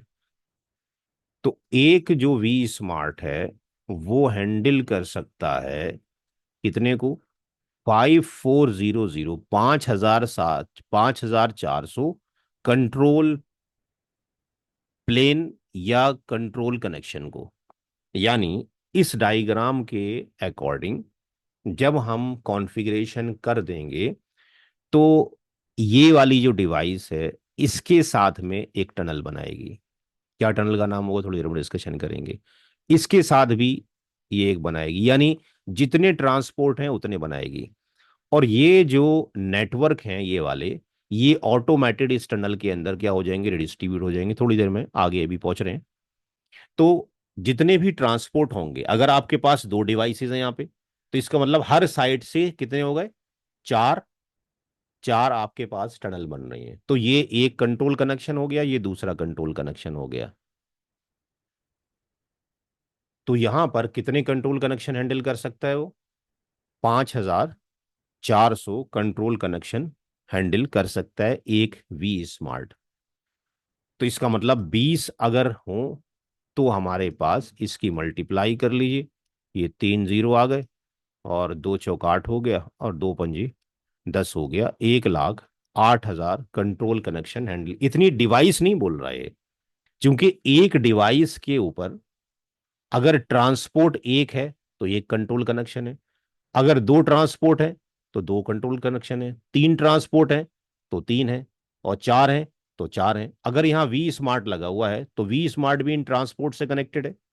तो अब जो टनल बनाएगा वो एक टनल नहीं बनाएगा, वो टनल जो बनाएगा हर एक से बना रहा है, एक दो तीन चार, चार कंट्रोल कनेक्शन बना रहा है। वहीं पर ही अगर यहाँ पे वी मैनेजर होता, तो वी मैनेजर केवल एक ही, वी मैनेजर कनेक्टेड तो सबसे है ट्रांसपोर्ट से, लेकिन वो टनल कितनी बना रहा है, केवल एक। कॉन्फ़िगरेशन के लिए एक टनल काफी है। वी बॉन्ड यानी ऑथेंटिकेटर, सबसे पहली जो मुलाकात होती है हमारे पास वो वी बॉन्ड से ही होती है। डिवाइस किसी और को जानती नहीं है, सिर्फ इसी का आईपी एड्रेस जानती है जो हम मैनुअली कॉन्फ़िगर कर रहे होते हैं। तो वी बॉन्ड जो मैक्सिमम लग सकते हैं वो 6 लग सकते हैं। और एक वी बॉन्ड एक बार में केवल 1500, एक 1500, 1500 कंट्रोल कनेक्शन बना सकता है। अगर हम सिक्स की बात करें तो 15 छिक्का 90, यानी 9,000 कनेक्शन बना सकता है। कम टू दी डायग्राम, क्या कहने का मतलब है, जब कभी भी कोई भी डिवाइस अप होकर आएगी, फर्स्ट टाइम इनिशिएट करेंगे, या आपके पास ऑन होने के बाद, ऑफ होने के बाद ऑन होकर आएगी, ये इससे कांटेक्ट करेगी वी बॉन्ड से। तो जिस तरीके से वी मैनेजर मल्टीपल ट्रांसपोर्ट से कनेक्टेड होता है, लेकिन उसको एक ही टनल काफी है कॉन्फ़िगरेशन करने के लिए, सिमिलरली ये वी बॉन्ड कितने भी ट्रांसपोर्ट से कनेक्टेड हो जाए, अगर ये डिवाइस अपने आप को ऑथेंटिकेट करना चाहती है, तो एक इंटरफेस से भी अगर इसके पास रिक्वेस्ट आ गई, जिस इंटरफेस से ये पहले आ जाएगी, उसी इंटरफेस से ये क्या कर देगा, इस डिवाइस को ऑथेंटिकेट कर देगा। यानी वी बॉन्ड भी पर डिवाइस एक ही कंट्रोल कनेक्शन बनाता है, ये भी पर डिवाइस एक कंट्रोल कनेक्शन बनाता है। पर आपके पास डिवाइस एक कंट्रोल कनेक्शन बनाता है, ये भी आपके पास पर आपके पास डिवाइस जो है एक ही कंट्रोल कनेक्शन बनाता है। ये उतने बनाता है वी स्मार्ट जितने आपके पास लिंक होते हैं। तो अ, अगर हमारे पास यहां पर ऐसे मान के चल लें कि 1500 डिवाइसेस हैं, 1500 साइट हैं, तो एक ही वी बॉन्ड, यानी 1500 साइट हो और हर साइट में एक ही डिवाइस हो, तो एक वी बॉन्ड काफी है उनको ऑथेंटिकेट करने के लिए। जब ये वैलिडेट कर देगा, वैलिडेशन के लिए कुछ चीजें चाहिए, क्या क्या चाहिए वो आगे डिस्कशन करेंगे। तो उसके सर बाद, जी बोलें।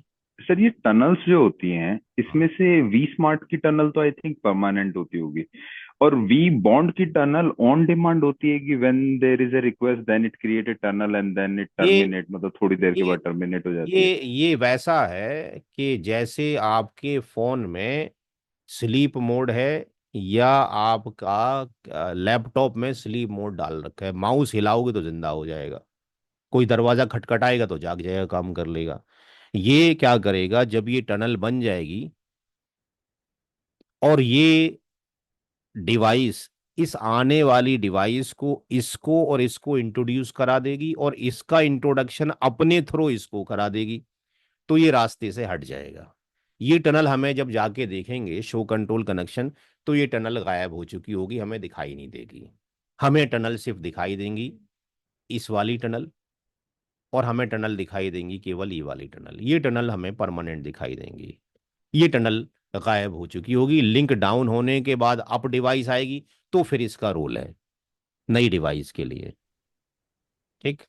और ये सारी टनल्स आईपी सेक है? नहीं, ये आईपी सेक टनल नहीं है। ये जो टनल है इनका भी यहाँ पे अगले पेज पे डिस्कशन कर रहे हैं। अगले पेज पे यहाँ पे डिस्कशन करते हैं। यहाँ हम बीच के ट्रांसपोर्ट को नहीं बनाते, क्योंकि मान लेते हैं ट्रांसपोर्ट है। ये वी मैनेजर हो गया, वी स्मार्ट हो गया, ये वी बॉन्ड हो गया। अब हम केवल टनल का डिस्कशन यहाँ कर रहे हैं। ये वी एज हो गया, और ये सी एच हो गया। यहाँ पर जो टनल बनती हैं ऑटोमेटिकली, वो बनती हैं D T L S tunnel. इसके साथ में इसकी टनल बनेगी। ये टनल भी क्या होगी, डी टी एल एस होगी। डी टी एल एस का मतलब जो है datagram transport layer security. Data, हमने इसके लिए भी कोई कुछ सेट नहीं करना है, सब कुछ बाय डिफॉल्ट है। Datagram transport layer security. तो ये डीटीएलएस जो टनल बन रही है ऑटोमेटिकली, इसको अगर आप जाके पढ़ना चाहते हैं, क्योंकि हमें कोई कॉन्फ़िगरेशन के पैरामीटर तो सेट करने नहीं है। इनकी जो आरएफसी हैं, रिक्वेस्ट फॉर कमेंट्स पढ़े आपने ओएसपीएफ के और एआईजीआरपी बीजीपी के? हाँ जी, आरएफसीज पढ़ी हैं कि नहीं पढ़ी हैं? ओएसपीएफ वगैरह तो सर टीचर से ही पढ़ लिया, इसके वीएक्स लाइन के पढ़े हैं आरएफसी। हाँ, तो आरएफसी ही बेसिकली वाइट पेपर है, मेन तो वही है, वहीं से जितनी किताबें हमने लिखनी है वहीं से ही निकल कर आनी है। तो इनकी जो आरएफसी है डीटीएलएस की, वो आपके पास 6347 है जी। 6347 नंबर की आरएफसी है। मॉडिफिकेशन होता है, बदलती रहती है, तो उसमें दे रखा हुआ। लेकिन जब वार्कशार पे लगाते हैं तो हमें कुछ नजर नहीं आता, क्योंकि सारी की सारी क्या है, ये इनक्रिप्टेड हैं और सिक्योर हैं।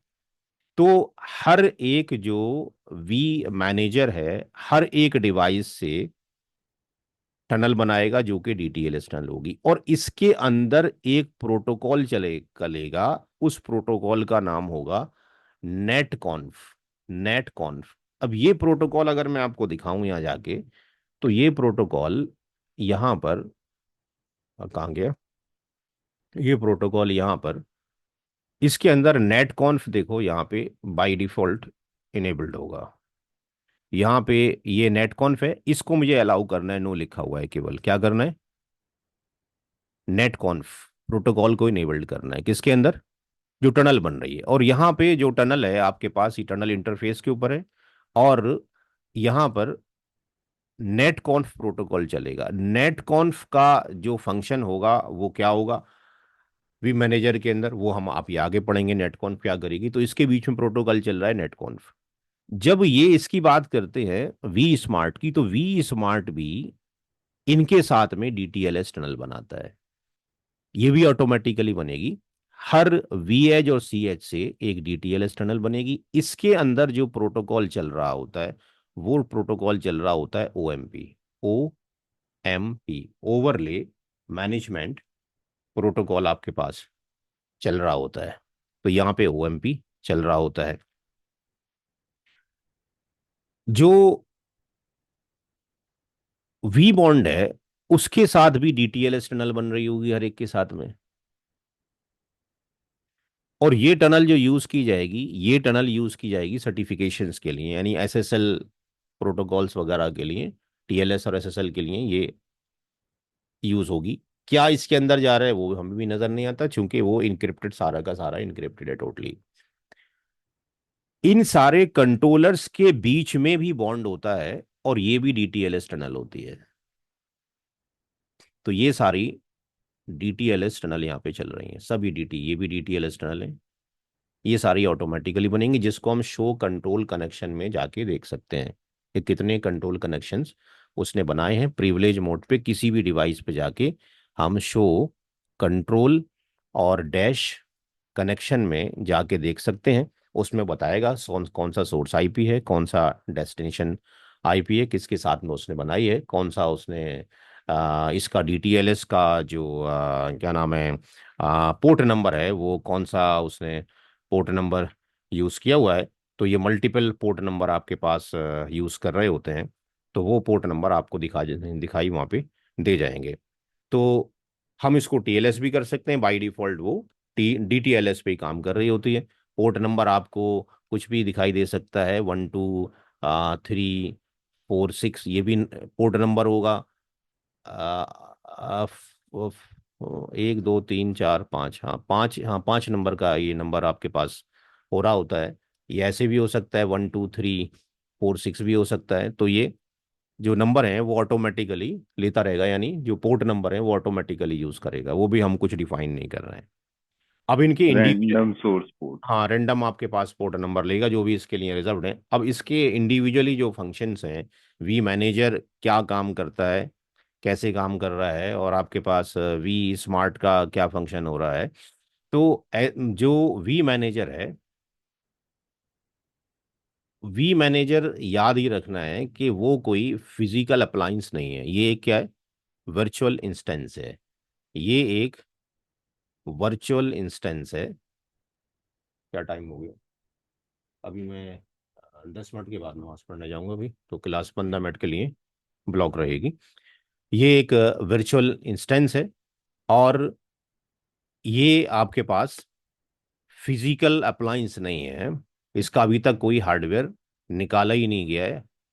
हो सकता है कि फ्यूचर में इसका निकाला जाए, वो अलग बात है।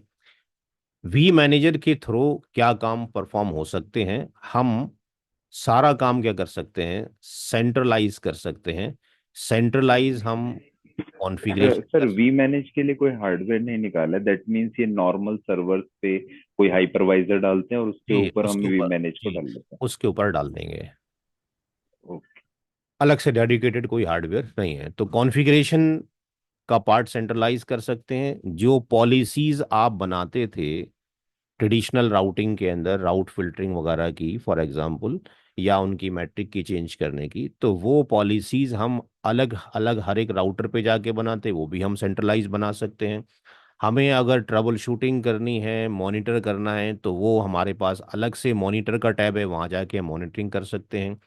हमें अगर iOS इसका, जैसे उसका आपके पास ऑपरेटिंग सिस्टम है राउटर का, यहाँ पे अगर इसका ओएस अपग्रेड करना है, तो ओएस को अपग्रेड करना हो तो वो भी हम क्या कर सकते हैं, कि वो भी हम क्या कर सकते हैं, सेंट्रलाइज कर सकते हैं। तो हर एक चीज़ को यहाँ पे सेंट्रलाइज किया जा सकता है, बट इस सेंट्रलाइज के लिए ज़रूरी है, मैंडेटरी है कि वो सेंट्रलाइज कब तक नहीं होगा, जब तक कि इन ट्रांसपोर्ट के थ्रू ये जो वैन एज डिवाइसेस हैं वो इन कंट्रोलर से क्या ना हो, रीचेबल ना हो। तो उतनी रीचेबिलिटी के लिए हमें बेसिक कॉन्फ़िगरेशन, हमें अपने आप को एक ट्रांसपोर्ट भी आईएसपी बनाना पड़ेगा, दूसरे आईएसपी की कॉन्फ़िगरेशन खुद करनी पड़ेगी लाइव एनवायरनमेंट में। प्रैक्टिकल सिनारियो में आपको इसकी कोई ज़रूरत नहीं है, आप तो केवल डायरेक्टली इसको कॉन्फ़िगर करेंगे और यहाँ कॉन्फ़िगर करेंगे। बट हमें लाइव एनवायरनमेंट के अंदर इसको भी एज ए कॉन्फ़िगर करना पड़ेगा कि हम ISP 1 है, ISP 2 है, ट्रांसपोर्ट 1 ट्रांसपोर्ट 2 है।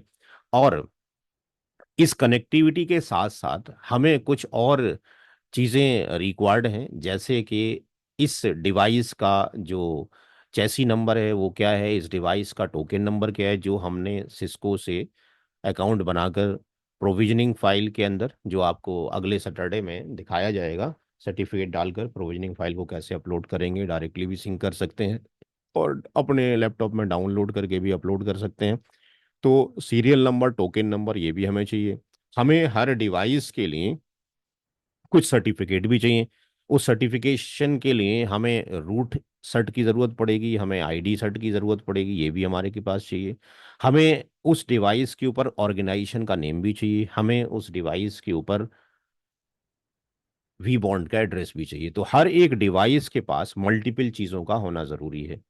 एक तो हमारे पास इसका ORG का नेम क्या है, यानी kind of the domain name. जैसे कि हम देखते हैं कि जब ट्रंक बनाते हैं तो VTP का एक डोमेन नेम होता है, DMVPN पे जाते हैं तो वहाँ पे NHRP का एक डोमेन होता है, HSRP बनाते हैं तो ग्रुप ID का एक डोमेन होता है। तो ORG नेम क्या है, इसी तरीके से उस ORG का जो रिलेशन है वो टाई अप होगा वी बॉन्ड के IP के साथ में। तो यहाँ पर ये वी बॉन्ड का IP एड्रेस है, ये वी बॉन्ड का IP एड्रेस हर एक डिवाइस में हमें कॉन्फ़िगर करना है। ये ऑर्गेनाइजेशन नेम हमें हर एक डिवाइस के अंदर कॉन्फ़िगर करना है। इसके साथ में हमें जो चीज़ें चाहिए वो क्या चाहिए, वो हमें इसका जो वर्चुअल चेसी नंबर है आपके पास, चेसिस नंबर है, और जो टोकन है वो हमें चाहिए। इसके साथ में हमें रूट आपके पास सर्ट भी चाहिए, जो कि हमें CA अथॉरिटी से मिलेगा। CA अथॉरिटी आपके पास एक्सटर्नल भी हो सकती है, जो हम सेमेंटिक से, गोडेडी वेरीसाइन से लें, या आपके पास हम अपने लैब एनवायरनमेंट के अंदर इसको हम CA अथॉरिटी बना सकते हैं। ये एक रूट सर्टिफिकेट जनरेट करेगा। उस रूट सर्टिफिकेट को, इसके पास तो इटसेल्फ हो गई, ये रूट सर्टिफिकेट हर एक आपके पास कंट्रोलर के पास भी होगा, और ये हर एक इसको भी हम भेजेंगे। यानी हर एक के पास रूट सर्ट का होना जरूरी है, और हर एक के पास ID सेट का होना जरूरी है। इतनी चीजें हमें चाहिए, यानी ये भी चाहिए, ये भी चाहिए, ये भी चाहिए, ये भी। यानी पहला काम तो है कनेक्टिविटी। जब कनेक्टिविटी हो जाएगी तो हम प्रोविजनिंग फाइल जो हमारे पास होगी उसके थ्रू हम इनको, जो कि आपके पास चेसी नंबर है और टोकन नंबर है, इनको हम वहाँ से लेंगे। और रूट जो सर्टिफिकेशंस हैं, जब ये कनेक्टिविटी कर लेंगे तो हम इस वाले को CA अथॉरिटी मानकर यहीं से सबके अंदर क्या कर देंगे, इनको पुश कर देंगे। ये उसके लिए ID सर्ट के लिए ज़रूरी है कि ये डिवाइस इसको CSR, जो डिजिटल साइन के लिए रिक्वेस्ट भेजेगी। तो इसका डिस्कशन करेंगे जब हम सर्टिफिकेशन की तरफ जाएंगे। ये मोस्ट इंपॉर्टेंट पार्ट होगा अगले हफ्ते का, क्योंकि जब तक सर्टिफिकेशन इसके पास नहीं होंगे तब तक ये डिवाइस ऑन बोर्ड आ ही नहीं सकती हैं किसी भी कीमत के ऊपर। तो अभी जो डिस्कशन हो रहा था वो वी मैनेजर का हो रहा था। वी मैनेजर तभी ये सारी चीज़ें, centralize configuration, policy, troubleshooting, upgradation, traffic monitoring, analyze, या वो आपके पास कौन से रास्ते से ट्रैफिक जा रहा है, किससे नहीं जा रहा है, हर एक चीज़ हम तभी देख सकते हैं जब उन डिवाइस को हम सिंक कर सकें या ऑनबोर्ड कर सकें वी मैनेजर के साथ। उसके लिए हमें सीरियल नंबर की भी ज़रूरत है, चेसी टोकन नंबर की भी ज़रूरत है, रूट सेट की भी ज़रूरत है, ID सेट की भी ज़रूरत है, ऑर्गेनाइजेशन नेम की भी ज़रूरत है, वी बॉन्ड के IP की भी ज़रूरत है। कुछ और भी चीज़ें हैं जो आगे वहाँ पे डिस्कशन होंगी। तो यहाँ पर जो वी मैनेजर है, उस वी मैनेजर की जो कनेक्टिविटी पीछे हमने बताई कि कोई अगर वी मैनेजर मौजूद है और यहाँ पर ये वी एज है और यहाँ पर आपके पास सी एज है, तो इसमें ऑटोमेटेड क्या होगा, DTLS टनल ऑलरेडी यहाँ पे बन जाएगी। हमें बनाने की ज़रूरत नहीं है, हम जैसे ही वो सर्टिफिकेशंस वगैरह डाल देंगे सारे DTLS टनल बन जाएंगी। जो भी हमने इनिशियल कॉन्फ़िग करना है, जो भी इनिशियल कॉन्फ़िग हमें करना है, चाहे वो IP से रिलेटेड हो, चाहे वो VPN से रिलेटेड हो, चाहे वो राउट्स से रिलेटेड हो, चाहे वो आप उसके अंदर VRRP लगा रहे हो, या आप VLAN बना रहे हो, ये सारी कॉन्फ़िगरेशन इस वी मैनेजर के ऊपर आप करेंगे। और वी मैनेजर पे जब आप करेंगे तो यहाँ पे एक प्रोटोकॉल हमने बनाया कि उसका नाम है नेट कॉन्फ। नेट कॉन्फ का मतलब है network configuration protocol, network config protocol. Network config जो प्रोटोकॉल है हमने केवल इनेबल्ड करना है, सिर्फ अलाउ सर्विस नेट कॉन्फ हमने जाके लिखना है। हमने केवल लिखना है कि अलाउ कर दिया जा रहा है सर्विस को, नेट कॉन्फ को, और इसके अलावा हम कुछ भी नहीं कर रहे, सिर्फ इतना सा काम कर रहे हैं, वो एक्टिवेट हो जाएगा। और जब कॉन्फ़िगरेशन यहाँ पे बन जाएगी, तो कॉन्फ़िगरेशन जब बनाई जाएगी वी मैनेजर के ऊपर, तो कॉन्फ़िगरेशन का जो आपके पास फॉर्मेट होगा वो टेम्पलेट का फॉर्मेट होगा। टेम्पलेट के अंदर हम बनाएंगे। टेम्पलेट जो बनेंगे वो बेसिकली एक टेम्पलेट कहलाता है जिसका नाम होता है फीचर टेम्पलेट, एक टेम्पलेट कहलाता है फीचर टेम्पलेट, और दूसरे का नाम होता है डिवाइस टेम्पलेट, दूसरे का नाम होता है डिवाइस टेम्पलेट। सिस्को का अगर कोई राउटर हो और उसके ऊपर मुझे इस ईथरनेट के ऊपर एक आईपी एड्रेस डालना पड़े, तो इन केस ऑफ वहां पे तो मैं लिखूंगा इंटरफेस ईथरनेट और यहाँ पे जाके मैं आईपी एड्रेस और उसका मास्क डाल दूंगा। But in case of the SD वैन के अंदर मुझे इंटरफेस का एक टेम्पलेट बनाना पड़ेगा। अगर इसके दो इंटरफेस हैं तो मुझे इंटरफेस ईथरनेट वन, यानी एक टेम्पलेट ये बना फीचर टेम्पलेट, दूसरा फीचर टेम्पलेट ये बना फीचर टेम्पलेट टू। इसी तरीके से अगर मुझे इस इंटरफेस को डालना है किसी वीपीएन के अंदर, वीपीएन जीरो के अंदर, यानी वीपीएन का मतलब है, जैसे वीपीएन का मतलब है ट्रेडिशनल में वीआरएफ, तो अगर मुझे वीआरएफ बनानी होती इस राउटर पे मैं क्या लिखता, आईपी वीआरएफ एबीसी, और इंटरफेस पे जाके क्या लिखता, आईपीवीआरएफ फॉरवर्डिंग, और ये इंटरफेस में चला जाता। लेकिन in case of the SD वैन के अंदर मुझे वीपीएन जीरो का एक अलग से टेम्पलेट बनाना पड़ेगा, टेम्पलेट नंबर 3। अगर मुझे इस इंटरफेस के ऊपर एक प्रोटोकॉल लगाना पड़ जाए सिस्को में, तो मैं राउटर ओएसपीएफ लिखूंगा उसी सीएलआई पे जाके, और मैं इसके ऊपर लेट से ओएसपीएफ लगा दूंगा, ओएसपीएफ एरिया जीरो। लेकिन मुझे यहाँ पर प्रोटोकॉल के लिए यानी ओएसपीएफ के लिए अलग से एक टेम्पलेट, फीचर टेम्पलेट मुझे बनाना पड़ेगा। तो ये हर एक का एक फीचर टेम्पलेट बनेगा। तो ये जस्ट लाइक दी ऑब्जेक्ट हो गए, जैसे आपने चेक पॉइंट में देखा हो ऑब्जेक्ट बना रहे होते हैं, जैसे कि आप फोर्टी गेट में ऑब्जेक्ट बना रहे होते हैं। अब किस ऑब्जेक्ट को आपने सेलेक्ट करना है, किस डिवाइस के लिए सेलेक्ट करना है, तो जितने भी फीचर टेम्पलेट होंगे 1 2 3 4 जितने भी आप बनाएंगे, उसमें से जिसको भी चाहते हैं वो आप इस डिवाइस टेम्पलेट के अंदर पुश कर लेंगे। उस डिवाइस टेम्पलेट में आप पुश कर लेंगे। अब उस डिवाइस टेम्पलेट के अंदर ये सारे टेम्पलेट आ गए। अब उस डिवाइस टेम्पलेट को जो आपने बना लिया, अब बेसिकली ये आपका मेन टेम्पलेट बन गया जिसको आप पुश करेंगे, ये रेडी है पुश करने के लिए। अब जिन डिवाइस पे पुश करना चाहते हैं, तो अब किस डिवाइस पे इसको पुश करना चाहते हैं, तो क्या आप उस फीचर टेम्पलेट को पुश करना चाहते हैं इस दुबई के ऊपर, इस इंग्लैंड के ऊपर, इस चाइना के ऊपर, तीनों पे करना चाहते हैं, तो तीनों डिवाइस को आपने अटैच करना पड़ेगा डिवाइस टेम्पलेट के साथ में। और दो पे करना चाहते हैं तो दो डिवाइस को अटैच करना पड़ेगा। फिर अटैच करने के बाद आप उसको अपडेट कर देंगे यानी पुश कर देंगे। फिर इट विल टेक टाइम, वो दिखाएगा ग्राफिकल मोड में कितना वक्त लग रहा है, और कुछ देर के बाद यानी 1 2 मिनट के अंदर वो पुश हो जाएगा। फिर आप शोरन में जाकर देख सकते हैं कि हाँ भाई, हमने जो कॉन्फ़िगरेशन किया था वो कॉन्फ़िगरेशन चली गई या कॉन्फ़िगरेशन नहीं गई। बात समझ में आ गई यहाँ तक? जब लैब करेंगे तो आसान हो जाएगा। ठीक है, यहाँ तक क्लियर है जो कॉन्सेप्ट समझाया गया? हर एक काम के लिए, चाहे आप वीलान बनाएं, चाहे आप कुछ भी आप करें, हर एक के लिए आपको क्या करना पड़ेगा, you have to configure the template. अच्छा भाई, नमाज का टाइम हो गया है, 9:30 बजे मिलेंगे, 15 मिनट के बाद आते हैं, ठीक है जी? Okay sir. वाई इसको हमने पॉज कर दिया, जब आएंगे तो याद दिला देना कि रिकॉर्ड।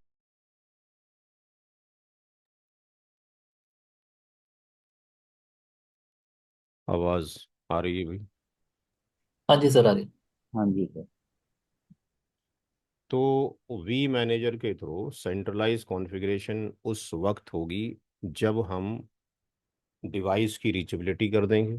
डिवाइस के ऊपर रीचेबिलिटी करने के बाद रूट सर्ट और आईडी सर्ट इंस्टॉल कर दिए जाएंगे, और डिवाइस के पास जो सीरियल नंबर है और जो टोकन नंबर है जिसके बिहाफ पर वो ऑथेंटिकेटर या ऑर्केस्ट्रेटर जो प्लेन है उसको ऑथेंटिकेट करेगा, तभी फिर हम आगे डिवाइस को ऑन बोर्ड ला सकते हैं। ऑन बोर्ड हो जाएगा तो डीटीएलएस टनल ऑटोमेटिकली बन जाएगी। जो भी कॉन्फ़िगरेशन करेंगे वो टेम्पलेट का बेस के बेस पर होगी।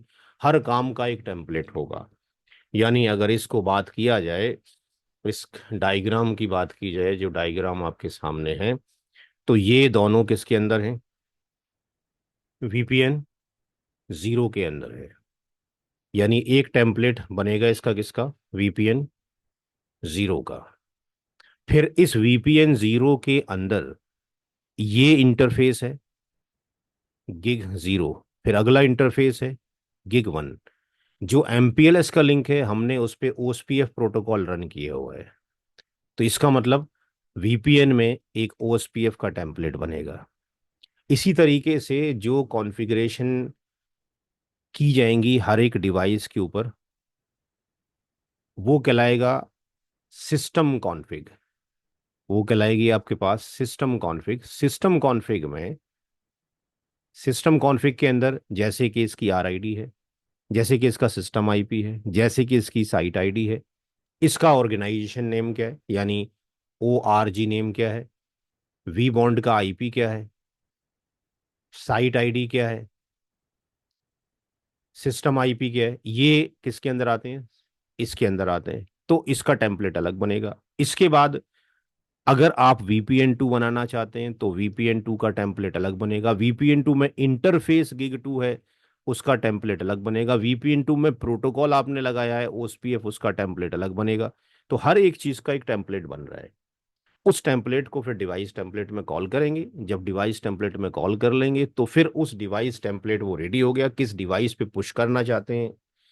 फायदा तभी है जब उसको मल्टीपल डिवाइस पे पुश करें, तभी परफॉर्मेंस नजर आएगी। अगर हर डिवाइस के लिए अलग अलग टेम्पलेट बनाते रहें, अलग अलग पुश करते रहें, तो फिर तो रिजल्ट वैसे ही है जैसे कि CLI के थ्रू हम कर रहे थे। अगर हम इसके ब्लॉग्स वगैरह पढ़ते हैं नेट पे जाके SD-WAN की, तो वहां पे लोगों ने लिखा होता है कि जहां पे साहब 30 और 40 लोग काम करते थे जिस नेटवर्क को सेटअप करने के लिए, वहां पे 2-3 ही बंदे काफी हैं उस काम को हैंडल करने के लिए। जो काम एक महीने में होता था वो काम विद इन ए वीक हो जाएगा। तो अगर हम देखें तो उसके लिए तो फायदा हो गया, कंपनी के प्रोस्पेक्ट में तो फायदा हो गया, परफॉर्मेंस अपग्रेड हो गई, जल्दी काम निबट गया। लेकिन दूसरा फेज देखें तो जो 30-40 लोग काम कर रहे थे CLI मोड के ऊपर, जब ये SD-WAN हो गया तो अब 30-40 की जरूरत नहीं, कितने की जरूरत है, 2-4 की जरूरत है। तो एम्प्लॉयमेंट अगर देखा जाए उस वाले पॉइंट ऑफ व्यू से, तो वो कम हो रहा है। एम्प्लॉयमेंट केवल उनके लिए है जो बंदे अपने आप को अपग्रेड कर रहे हैं। बात समझ में आ रही है? ये बात क्लियर है, ये नहीं है? हाँ जी, हाँ जी। तो अपग्रेडेशन करेंगे तभी आपके पास जॉब एग्जिस्ट करती है, अदरवाइज नहीं करती हैं। अच्छा, अब दूसरा जो फंक्शन है जो कि आपका पास वी बॉन्ड है। अगर हम वी बॉन्ड की बात करते हैं तो वी बॉन्ड अकेले काम नहीं करेगा। वी बॉन्ड के साथ में हमें वी मैनेजर की भी ज़रूरत है और वी स्मार्ट की भी ज़रूरत है। जब कभी भी कोई भी न्यू डिवाइस, न्यू VH या CH आएगा, तो उसको सबसे पहले जो ऑथेंटिकेट किया जाएगा वो वी बॉन्ड के थ्रू किया जाएगा। लेकिन वी बॉन्ड को ये पता कैसे लगेगा कि भाई नई आने वाली डिवाइस का जो ऑर्गेनाइजेशन नेम है, जो वी बॉन्ड आईपी है, जो चेसी नंबर है, टोकन नंबर है, कैसे पता लगेगा? तो हम क्या करते हैं कि जो डॉट विपटेला फाइल है, उसके अंदर हम तकरीबन 27 डिवाइस ले रखे हैं। एक मिनट।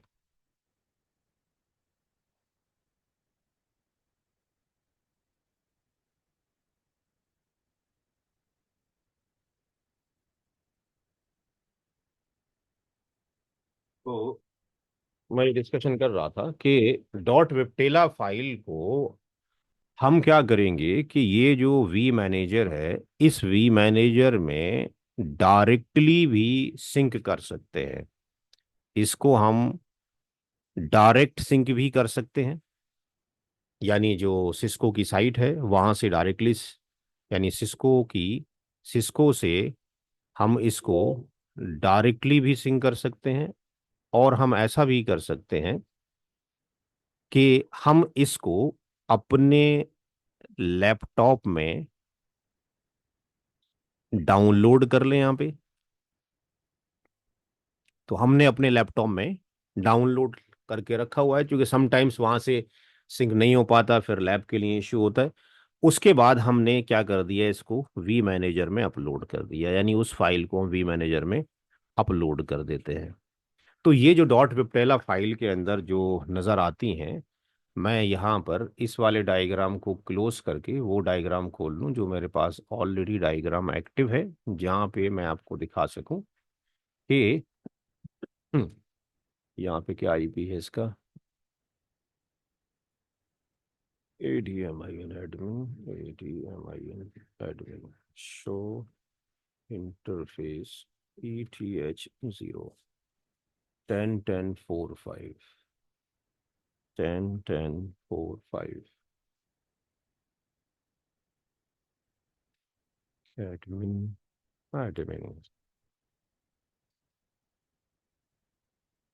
तो हमने जो वहाँ से जो फाइल ली है, ये सारी फाइल के अंदर आप देख रहे हैं कि यहाँ पे ये चेसी नंबर और ये जो टोकन नंबर हैं, ये किसके अंदर होंगे आपके पास? हमने मल्टीपल डिवाइस, 27 डिवाइस हैं, दिखाई दे रही हैं, 27 लास्ट में। तो 27 डिवाइस के ये हमने नंबर ले रखे, इतनी डिवाइस हमारे पास एक्टिव हैं। यहाँ पर ये जो सिंबल आपको नजर आ रहा है, यानी ये सर्टिफिकेट उस पर अप्लाई हो गया है। ये सर्टिफिकेट अप्लाई हो गया, ये खाली पड़ हुई नीचे हमारे पास। तो ये जो है हमने वी मैनेजर के अंदर अपलोड कर दिया है। जैसे ही वी मैनेजर के अंदर अपलोड करते हैं, इन सब के बीच में उससे पहले हम रूट सर्ट और आईडी सर्ट डाल चुके होते हैं। जैसे ही आपके पास इस वी मैनेजर के अंदर ये फाइल जाती है, तो ये फाइल की कॉपी, इस फाइल की कॉपी इसके पास भी चली जाती है, और इस फाइल की कॉपी इसके पास भी चली जाती है। यानी गोया के वी मैनेजर को तो मालूम है ही कि आने वाली जो न्यू डिवाइस होंगी, उनके वर्चुअल जो चैसी नंबर हैं और उनके जो टोकन नंबर हैं क्या हैं, ये इसको तो मालूम है ही। लेकिन वी बॉन्ड को पता लग गया किसके थ्रू? V manager. क्योंकि वी मैनेजर जो है, ये आपका जो ब्रेन है, वो आपके पास मेन ब्रेन यही है, मेन कंट्रोलर यही है वी मैनेजर। इसने इसको भी बता दिया, इसको भी बता दिया। अब जब कभी भी नई डिवाइस आएगी, हर डिवाइस के पास रूट सेट पड़ा हुआ है जो कि इसने इशू किया हुआ है। इसके पास भी रूट सेट की इंफॉर्मेशन है, मैंने क्या दिया है। इधर भी आपके पास रूट सेट मौजूद है। हर न्यू आने वाली डिवाइस ने एक रिक्वेस्ट जनरेट की होगी, जो हम देखेंगे, जिसको CSR होता है, कस्टमर साइनिंग रिपोर्ट है। उसके बिहाफ पे ये जो वी मैनेजर है, चूंकि ये रिक्वेस्ट गई होगी वी मैनेजर को, वी मैनेजर ने उसको एक आईडी सर्ट दे दिया होगा। तो यानी इसके पास एक आईडी सर्ट भी मौजूद है। इसको समझने के लिए ऐसे समझ सकते हैं आईडी सर्ट को, कि जैसे आपके ने शादी की, और जिस से शादी की, ये आपके फैमिली वालों को भी मालूम है, लड़की वालों को ही मालूम है, लड़के वालों को भी मालूम है, मोहल्ले वालों को ही मालूम है। अब एक नया बच्चा पैदा होता है, तो इस नए बच्चे का जो ये पैदा होता है, इस बच्चे को अगर मुझे इंडिया से बाहर ले जाना पड़े या किसी स्कूल में दाखिला कराना पड़े, तो अगर आप ये कह दें स्कूल वालों को हमारा बच्चा है और इसका दाखिला ले लो, या आप एयरपोर्ट पे गए और कहा जी हम दोनों का ही बच्चा है, इसको जाने दो, तो क्या जाने देंगे एयरपोर्ट अथॉरिटी वाले? हैं जी? नहीं सर। नहीं सर। क्या चाहिए इस बच्चे का? पासपोर्ट। पासपोर्ट। पासपोर्ट के लिए क्या प्री रिक्विजिट है? और दो आईडी प्रूफ। आइडेंटिटी ये छोटा ही बच्चा है, अभी अभी स्कूल भी नहीं गया है, अभी 1 महीने का ही है। Birth certificate. Birth, very good, birth certificate. अब ये जो बर्थ सर्टिफिकेट है, क्या इसको पता नहीं है ये इसका फादर है, ये इसकी मदर है, हमारा बच्चा है? क्या इनके दादा दादी को पता नहीं है? क्या नाना नानी को पता? सबको पता है। लेकिन इन सब के पता होने के बावजूद भी इस बच्चे के लिए हम एक डॉक्यूमेंट तैयार करते हैं, जिसको हम CSR बोल सकते हैं। उसको हम बोलते हैं जी, बच्चे का अब्बा का नाम ये, माँ का नाम ये, नया बच्चा पैदा उस डेट में हुआ, इसका नाम हमने ये रखा हुआ है। और लिखते हैं फिर डिक्लेरेशन, कि हम डिक्लेयर करते हैं कि ऊपर जो दी हुई इंफॉर्मेशन है बिल्कुल हमारी नॉलेज के अकॉर्डिंग ठीक है, कोई चीज़ छुपाई नहीं गई है। और इसको आप जमा कर देते हैं किसके पास? एक अथॉरिटी के पास, जो कौन क्या देती है? Birth certificate. तो जब वो बर्थ सर्टिफिकेट आपको देती है, तो ये जो इन्फॉर्मेशन आपने लिखी है, क्या इस इन्फॉर्मेशन में कोई चेंज करती है या सेम ही रखती है? हाँ जी? सब सही है। जो इन्फॉर्मेशन आपने रखी थी, मैं बाप हूँ, ये माँ है, ये इस एड्रेस पे पैदा हुआ है, बच्चे का नाम ये, इसमें से कोई इन्फॉर्मेशन चेंज करती है अथॉरिटी? नहीं। नहीं वो सब क्या सही करती है, ये सेम पेपर आपको दे देगी और इसके ऊपर क्या कर देगी कि स्टैंप लगा देगी। क्या कर देगी? है। स्टैंप लगा देगी। तो जो स्टैंप लगा के दिया जा रहा है वो क्या हो रहा है? आईडी सर्च हो वेरीफाइड। रहा है। वो आईडी सर्ट हो गया, आइडेंटिटी हो गई है जी, आधार कार्ड हो गया, और जो रिक्वेस्ट जा रही है वो सीएसआर हो रही है। तो हमें इसकी ज़रूरत है, हमें इसकी ज़रूरत है। ये हम इसके ऊपर कॉन्फ़िगर करेंगे। जब हम कॉन्फ़िगर आपके पास करेंगे, इसके ऊपर डीटीएलएस टनल बनी होगी, ये रिक्वेस्ट आपके पास इसके पास जाएगी। ये अपने रूट सर्टिफिकेट के बारे में, अपने आईडी सर्टिफिकेट के बारे में इंफॉर्मेशन इसको देगी, इसके पास ऑलरेडी मौजूद है। इसके पास रूट सर्ट, जो रूट सर्ट आपके पास है वही रूट सर्ट आपके पास मौजूद है। तो ये उसको यहाँ पर आपके पास वेरिफिकेशन करेगी on the basis of the certifications. Certificate जब ये वेरीफाई हो जाएंगे तो वो वेरीफाई करेगी क्या नई आने वाली डिवाइस, ऐसा तो नहीं है कि वो उसके बारे में इंफॉर्मेशन ही नहीं रखते हो आप, कोई सा भी आपने उठा के सीरियल नंबर डाल दिया है, या कहीं पर कोई सीरियल नंबर यूज हो रहा है ऑलरेडी और आपने दोबारा से किसी नई डिवाइस पर डाल दिया है। तो उसको पहले से पता होगा कौन सी डिवाइस को पहले डाला था, वो रिपोर्टिंग उसके पास है। और कितनी डिवाइसेस बची हैं जिनको अभी तक रजिस्टर्ड नहीं किया गया, क्योंकि इसने इसको 27 डिवाइस के बारे में इन्फॉर्म कर दिया। तो जब नई डिवाइस आएगी तो वो उसका जो सीरियल नंबर है और जो टोकन नंबर है अपनी उस लिस्ट से डॉट वेबटेला फाइल जो गई होगी उससे वेरीफाई करेगा, इसको वेरीफाई करेगा। सर्टिफिकेशंस जो आपके पास ऑर्गेनाइजेशन नेम है, जो वी बॉन्ड है, ऑर्गेनाइजेशन नेम और वी बॉन्ड जो है आपके पास, जो हमारा ऑर्गेनाइजेशन नेम है वो है एनसीपी नेटवर्क। ये फिक्स्ड है एनसीपी नेटवर्क, ये कैपिटल के अंदर है। इसमें अगर एक लेटर भी छोटा बड़ा कर दिया तो फिर डोमेन नेम मिसमैच हो जाएगा। इसके साथ में हम उसको वी बॉन्ड का आईपी देते हैं, तो वी बॉन्ड का आईपी जो देते हैं 199.1020.3 हमारे पास फिक्स्ड है। तो ये रिक्वेस्ट ऑटोमेटिकली इनिशिएट होगी और केवल वी बॉन्ड के पास जाएगी। वी बॉन्ड ऑर्गेनाइजेशन नेम को चेक करने के बाद, सर्टिफिकेशन को चेक करने के बाद, serial number token number check कर लेगा। जब इसको ये पता लग जाएगा तो जिस डिवाइस ने इंफॉर्मेशन भेजी होगी उसने अपना यहाँ का आईपी भेजा होगा, कनेक्टिविटी आईपी, यानी जो कि रीचेबल आईपी है। ये आपके पास, जो आपके पास रीचेबल आईपी वो भेजा होगा। इसने अपना उसको सिस्टम आईपी भी भेजा होगा, क्योंकि सिस्टम आईपी के बिहाफ पर हमारे पास इसके रूट्स आएंगे बाद में, हैं जो टी लॉक्स बनेंगे वो इसके बेस पे बनेंगे। तो ये आने वाली नई डिवाइस का आईपी एड्रेस, यानी ये वाले जो आईपी एड्रेस हैं इस डायग्राम में, ये जो आईपी एड्रेस है, अगर ये इस आईपी एड्रेस से आया है वी बॉन्ड के पास, वी बॉन्ड जब इसको ऑथेंटिकेट कर देगा तो इस आईपी की इंफॉर्मेशन को ये वी स्मार्ट को भी बता देगा कि मैंने एक डिवाइस को जिसका चेसी नंबर ये है, टोकन नंबर ये है, जिसका रीचेबिलिटी का आईपी एड्रेस ये, इसको ऑथेंटिकेट कर दिया है, और इस वी मैनेजर को ही बता देगा। और एट द सेम टाइम इस वी स्मार्ट का ये आईपी एड्रेस वी बॉन्ड इसको भी बता देगा, और इस वी मैनेजर का आईपी एड्रेस भी इसको बता देगा, यानी दोनों को एक दूसरे को इंट्रोड्यूस करा देगा। और इंट्रोड्यूस कराने के बाद इसकी ये टनल यहां से हो जाएगी डाउन, इसकी फिर कोई जरूरत नहीं रहेगी। हमारे पास एक टनल ये वाली अप रहेगी और एक टनल हमारे पास ये वाली अप रहेगी। नीचे वाली टनल आपके पास क्या हो जाएगी, गायब हो जाएगी। ये टनल आपके पास एग्जिस्ट नहीं करेगी। तो यहां पर जो वी बॉन्ड है वो ऑथेंटिकेट करने के बाद पिक्चर से हट जाएगा, उसकी फिर कोई जरूरत नहीं है जब तक कि डिवाइस डाउन होने के बाद अपनाए या कोई न्यूली अटैच डिवाइस ना आए। बात समझ में आ रही है? तो वी बॉन्ड का ऑथेंटिकेशन डिपेंड करता है इन सर्टिफिकेशंस के ऊपर, ये मैंडेटरी है। ये जो आपके पास डोमेन नेम है ये मैंडेटरी है, और जो चेसी नंबर और टोकन नंबर है उसकी इंफॉर्मेशन अगर इसकी लिस्ट में नहीं है या वो ऑलरेडी यूज है तो वो ऑथेंटिकेट नहीं करेगा, वो मना कर देगा कि ऑलरेडी इन यूज है। उसको डिटैच करने के बाद फिर अगर हम देंगे तो फिर आपके पास वो लेगा। यानी जैसे आर्प के अंदर एंट्री पड़ जाती है तो यहाँ पे एंट्री पड़ जाएगी, उसको डिटैच करेंगे तो वो, यानी पुरानी कोई डिवाइस थी खराब हो गई तो डिवाइस तो खराब हो गई, ये बात इसको तो नहीं पता ना, इसके पास तो ऑलरेडी रजिस्टर्ड है। तो अगर आप नई डिवाइस आप लगाते हो, नई डिवाइस को वही नंबर देते हो जो पुरानी वाली को दिया था, तो वो एक्सेप्ट नहीं करेगा जब तक उस इंफॉर्मेशन को वहां से डिटैच या डिलीट नहीं करोगे। ये वी बॉन्ड की स्टोरी हो गई। वी स्मार्ट क्या सर करता है? ये हम्म। सर्ट एक बार यार दोबारा बता फरमाए। दीजिए।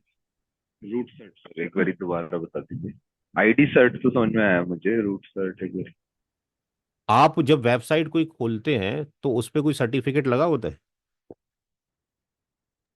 हाँ हाँ सर, वो आई HTTPS और वो आई SSL सर्टिफिकेट जी, जो जब रहता वो लगा होता है तो वो किसी ने दिया होता है, ये ऐसे ही बना के काम करना शुरू कर दोगे? ये जितनी भी वेबसाइट चल रही हैं उस पे आप जब है। दोगे तो वो जो है, ये जो दिया है यहाँ पर, हाँ। मेरी किधर आ गया, हाँ जी। कहाँ गया, सिक्योर कनेक्शन, वैलिड सर्टिफिकेट, इसको जो दिया हुआ है इशूड किसने किया है? इसने इशूड किया हुआ है। तो कोई ना कोई अथॉरिटी होगी जो किसी वेबसाइट को ऑथराइज कर रही होगी। जब तक ये आपके पास ऑथराइज नहीं होगा या कोई ब्राउजर ऑथराइज नहीं होगा, तब तक आपके पास ही चल रही नहीं है। तो इसका मतलब, जैसे इंडिया के अंदर आपके पास अथॉरिटी है पासपोर्ट की, यही आपके पास इंग्लैंड में जाओगे या वहां जाओगे तो क्या इंडिया की अथॉरिटी काम करेगी वहां पे? पासपोर्ट बनाने के लिए नहीं करेगी। और राइट। पासपोर्ट के लिए इंडिया वहाँ की अथॉरिटी होगी, आपके वापस वहाँ पे सेट ऑफ रूल्स होंगे। तो यहाँ पर जो भी आपके पास सर्टिफिकेट है किसी एक अथॉरिटी ने दिया होगा, किसी को हेड मानोगे। आप कहोगे जी हम तो इंडिया को नहीं मानते, तो भाई जहाँ पे रह रहे हो उसके रूल्स तो आपके पास हर एक बंदे के ऊपर अप्लाई होंगे। तो यहाँ पर आपके पास अगर इनके ऊपर आप चाहते हो तो या तो किसी थर्ड पार्टी से लो आप सर्टिफिकेट, या आप अपना लोकल जनरेट करो। जैसे पॉलो ऑल्टो के अंदर हम अगर डिक्रिप्शन पॉलिसी अगर लगानी है तो डिक्रिप्शन पॉलिसी के लिए हमें या तो अपना लोकल सर्टिफिकेट बनाना है, या फिर हमने किसी से सर्टिफिकेट लेना है। बिना सर्टिफिकेट के काम नहीं हो सकता है।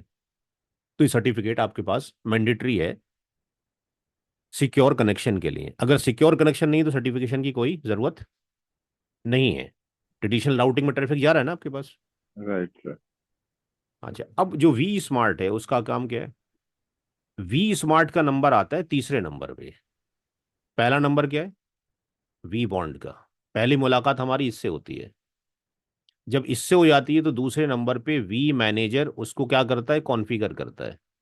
ये उसको ऑथेंटिकेट करता है, ये उसको क्या करता है? कॉन्फ़िग करता है। अब जब कॉन्फ़िग कर दिया, प्रोटोकॉल्स वगैरह लगा दिए, ये वी स्मार्ट है, ये आपके पास सी एज है, ये दूसरा आपके पास सी एज है, वी एज भी हो सकता है।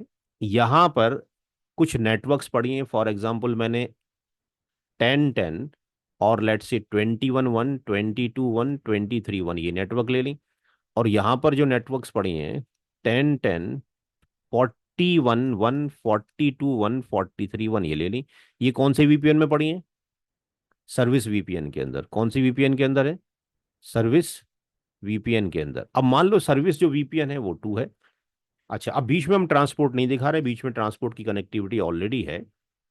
इसकी जो टनल बनी है, हम एक ही एक मान लेते हैं कि एक ही एक ट्रांसपोर्ट है तो एक ही एक टनल बनेगी।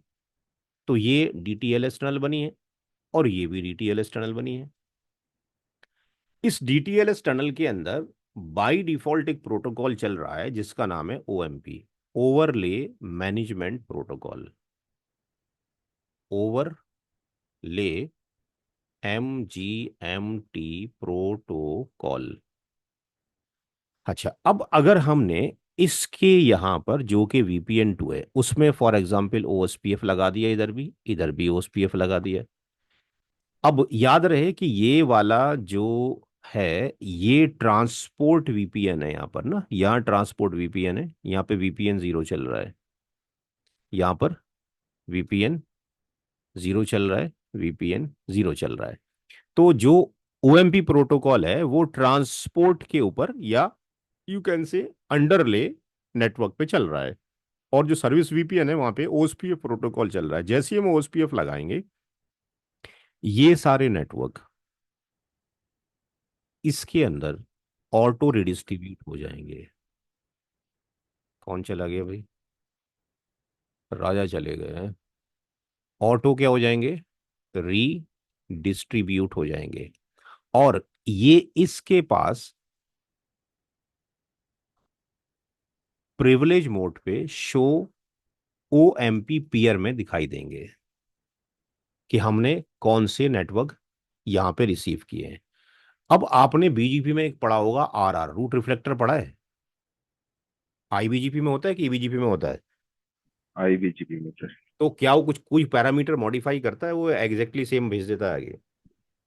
नहीं, वो तो सेम बेस पर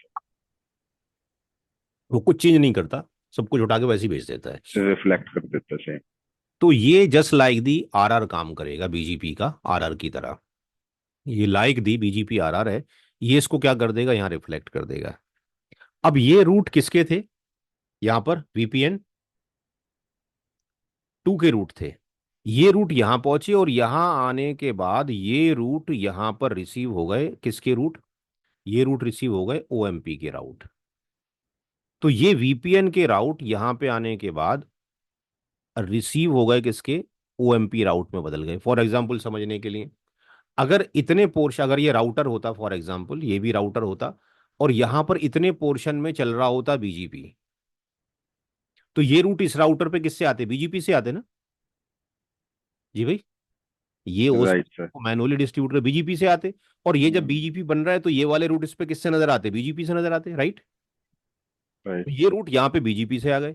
अब इसके अंदर ऑटोमेटिकली रिडिस्ट्रीब्यूशन है, ट्रेडिशनल में हम रिडिस्ट्रीब्यूट किया करते थे। जब रूट रिसीव हो जाते हैं तो वो ऑटोमेटिकली रिडिस्ट्रीब्यूट नहीं होते। जब रूट रिसीव हो जाते हैं तो ये रूट ओएमपी के यहां नहीं जाएंगे, ओएसपीएफ के अंदर, यहां पे मैनुअल रिडिस्ट्रीब्यूशन करना पड़ेगा, ये मैनुअल रीडिस्ट्रीब्यूट करना पड़ेगा। यहां से ऑटो हो रहा है, यानी ओएसपीएफ टू ओएमपी ऑटो है, ओएसपीएफ टू ओएमपी ऑटो हम्म। है, कनेक्टेड टू ओएमपी ऑटो है। चाहे यहां पे कनेक्टेड हो, चाहे यहां पर कनेक्टेड हो, ये भी ऑटो है। चाहे यहां पे स्टैटिक हो, ये भी ऑटो है। रिसीव हो जाएंगे इसके पास, ये उसको आगे फॉरवर्ड कर देगा। जब यहाँ पे ओएमपी रिसीव होगा तो ये यहाँ पे अंदर नहीं जाएगा ओएसपीएफ के अंदर, इसको मैनुअली रिडिस्ट्रीब्यूशन कराना पड़ेगा जाकर। अब जब इसने रूट बट रिसीव, सर आपने स्टैटिक मेंशन किया है, हाँ, स्टैटिक में तो यूजुअली ब्रांचेस पे डिफॉल्ट रूट डल जाता है, तो नहीं फिर डिफॉल्ट रूट रीडिस्ट्रीब्यूट तो नहीं करेगा ये? नहीं नहीं, यहाँ पे देखें डायग्राम पे, क्योंकि डायग्राम कोई उतना छोटा तो नहीं होगा भाई, ये डायग्राम तो एक छोटा सा दिखाया गया है। ये आपके पास, ये आपकी कंपनी का बॉर्डर राउटर हो गया ना, सीएच। ये ब्रांच का बॉर्डर राउटर, हाँ जी। तो क्या ब्रांच के पीछे केवल कोई कनेक्टिविटी नहीं होगी, वहां जाके एक स्विच लगा होगा, स्विच से टर्मिनेशन होगा, फिर वहां पे मल्टीपल और राउटर्स लगे होंगे, फिर उसके पास और कहीं राउटर या फायरवॉल हो सकते हैं, तो क्या इसकी कनेक्टिविटी इस राउटर की नेटवर्क पे डायरेक्टली होगी। नहीं, मैं आईएसपी की तरफ डिफॉल्ट रूट की बात कर रहा हूँ। नहीं, आईएसपी की तो बात ही नहीं कर रहे हम अभी, आईएसपी अच्छा की तो अच्छा। बात ही, भाई आईएसपी से तो हमें कोई लेना देना है ही नहीं। हमारी कनेक्टिविटी वो तो वीपीएन जीरो ने कर दी ना, वो तो बात ही खत्म हो गई। भाई ये आईएसपी है, यहाँ पे मैं एमपीएलएस के थ्रू इससे ओएसपीएफ के थ्रू कनेक्टेड हूँ, राइट। यहां मैं डिफॉल्ट राउट के थ्रू कनेक्टेड हूं। तो मैं जो कनेक्टेड हूं वो तो मैं ट्रांसपोर्ट से कनेक्टिविटी में कर चुका, सारी की सारी वीपीएन जीरो से हाँ हाँ। कनेक्टिविटी के बाद सर्टिफिकेट भी डाल चुका, और हाँ हाँ। डिवाइस को ऑथेंटिकेट भी करा चुका, और डीटीएलएस टनल भी बन गई, कॉन्फ़िगरेशन भी मैंने कर दी जो कि पुश हो गई इसके ऊपर, इसके लिए भी, इसके लिए भी, इसके लिए भी पुश हो गई कॉन्फ़िगरेशन। जब हाँ हाँ। कॉन्फ़िगरेशन पुश हो गई तो इसके बीच में ये डीटीएलएस टनल बन गई, ये टनल बन गई। अब मेरा काम है कि जो प्रोटोकॉल मैंने इंप्लीमेंट किया था इसके ऊपर, वीपीएन 2 के ऊपर, यहां ओएसपीएफ चल रहा था, ये ऑटोमेटिकली इस टनल के अंदर, डीटीएलएस टनल के अंदर होते हुए वो वी स्मार्ट के पास आ रहा है। ये तब आ रहा है जब डीटीएलएस बन चुकी है, सर्टिफिकेशंस पढ़ चुके हैं, डिवाइस वैलिड हो चुकी है, कॉन्फ़िगरेशन हो चुका है। राइट। तो जैसे लैन नेटवर्क एडवर्टाइज हो रहे हैं। जैसे फॉर एग्जाम्पल समझने के लिए, थोड़ी देर के लिए आप भूल जाइए एसडी वैन को, थोड़ी देर के मान लीजिए ये भी एक राउटर है, ये भी एक राउटर है, ये बीच में ट्रांसपोर्ट है। मैं चाहता हूँ आईपी सेक बनाऊं, तो मेरे पास ये वाला आईपी एड्रेस इससे रीचेबल होना चाहिए, राइट। Right sir. आईपी सेक को छोड़ दिए, मैं जीआरई को चाहता हूँ, तो जीआरई के लिए मैं एक टनल इंटरफेस लिखूंगा। टनल इंटरफेस पे प्राइवेट आईपी होगा, टनल सोर्स ही होगा, टनल डेस्टिनेशन ही होगा, टनल का एक आईपी होगा, टनल सोर्स ही होगा, डेस्टिनेशन ही होगा। यहाँ पर क्या बन गई, इसके बीच में और इसके बीच में एक जीआरई टनल बन गई। टनल बन गई। अब उस टनल के अंदर ये रूट मैं यहां से मैनुअली लिख रहा हूं, यहां जाने के लिए। यहां पे मुझे इस रूट को इस रूट को यहां भेजना है इसके पास, वो राइट। मैं डायरेक्टली नहीं भेज सकता। It's a law of the SDN, मुझे उसको इस टनल के थ्रू ही यहां पे भेजना पड़ेगा। ये रूट ऑटोमेटिकली इसके अंदर जाएगा, यहां पहुंचेगा, ये उसको रिफ्लेक्ट करेगा, इसके पास आएगा, बट ये अंदर नहीं जाएगा, इसको मैनुअली रिडिस्ट्रीब्यूट कराना पड़ेगा, और ये ऑटो रिडिस्ट्रीब्यूट है। क्लियर है? जैसे ओके। पढ़ाया जा रहा है वैसे ही 100% लैब दिखाई देगी, चिंता ना करें। ठीक, 100% वैसे ही होगा, एग्जैक्टली जैसे कहा जा रहा है। जैसे कि फॉर एग्जांपल इस डिवाइस को मैं अगर अभी ऑन बोर्ड है, यहाँ पे मैं एक कमांड चला दूं कि भाई आपने क्या क्या लिया है अपने उससे, show O M P peer, मैं इसको थोड़ा बड़ा कर दूं और दोबारा से कमांड चला दूं, तो इसने बताया कि मैंने इससे कांटेक्ट किया, ये मेरा ओ एम पी पीयर है। ओ एम पी जैसे बीजीपी पियरिंग होती है, भाई बीजीपी चल रहा है तो बीजीपी पीयर है, ओएसपीएफ चल रहा है तो ओएसपीएफ पीयर है, राइट? यहाँ क्या चल रहा है, ओएमपी, तो मैं क्या बोलूंगा, ओएमपी का पीयर। तो वी स्मार्ट कह रहा है कि एक सिस्टम है, आईपी है, यानी ये वाला, यानी ये किसने बताया, ये इसी ने बताया होगा ना, तभी तो पता लगा ना इसको, इसको कैसे पता लगता बेचारे को। तो इसने कहा भाई ये है एक, जो कि वी एज है, वर्चुअल आपके पास वी एज है, स्टेटस अप है, और मैंने उससे 10 रूट रिसीव किए हैं, बट मेरे पास कोई रूट नहीं है ना, I don't have any route, मैंने इंस्टॉल नहीं किया है, जो आए थे फौरन भेज दिए मैंने। तो इसने जो 10 रिसीव यहां से किए हैं बेसिकली, यहां आप देखो एक रूट तो ये है VPN 2 के अंदर, और ये कितने, काउंट अगर करो आप, यहां से दूसरा कलर लेता हूं, 1 2 3 4, और ये कितने रूट हो गए, 5। 5। तो इसने इस वाले से इसके साथ में एक टनल बनाई, और उसने क्या किया, इस 5 रूट को उठा के इसके पास भेज दिया। ओएमपी कितने राउट हो गए, 5 राउट। 5 लोग।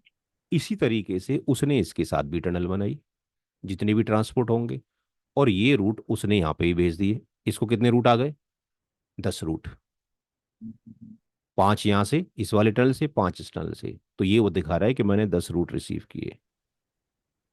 भेजे कितने उसको, 25। 25 क्यों भेजे भाई, 10 उसने कहां से रिसीव किए हैं, यहां से, यहां पे भी तो 5 है, 1 4 और 5, तो 10 उसने इससे रिसीव किए, 10 इससे रिसीव किए, तो 10 यहां से आए और 10 यहां से आए, कितने हो गए, 20।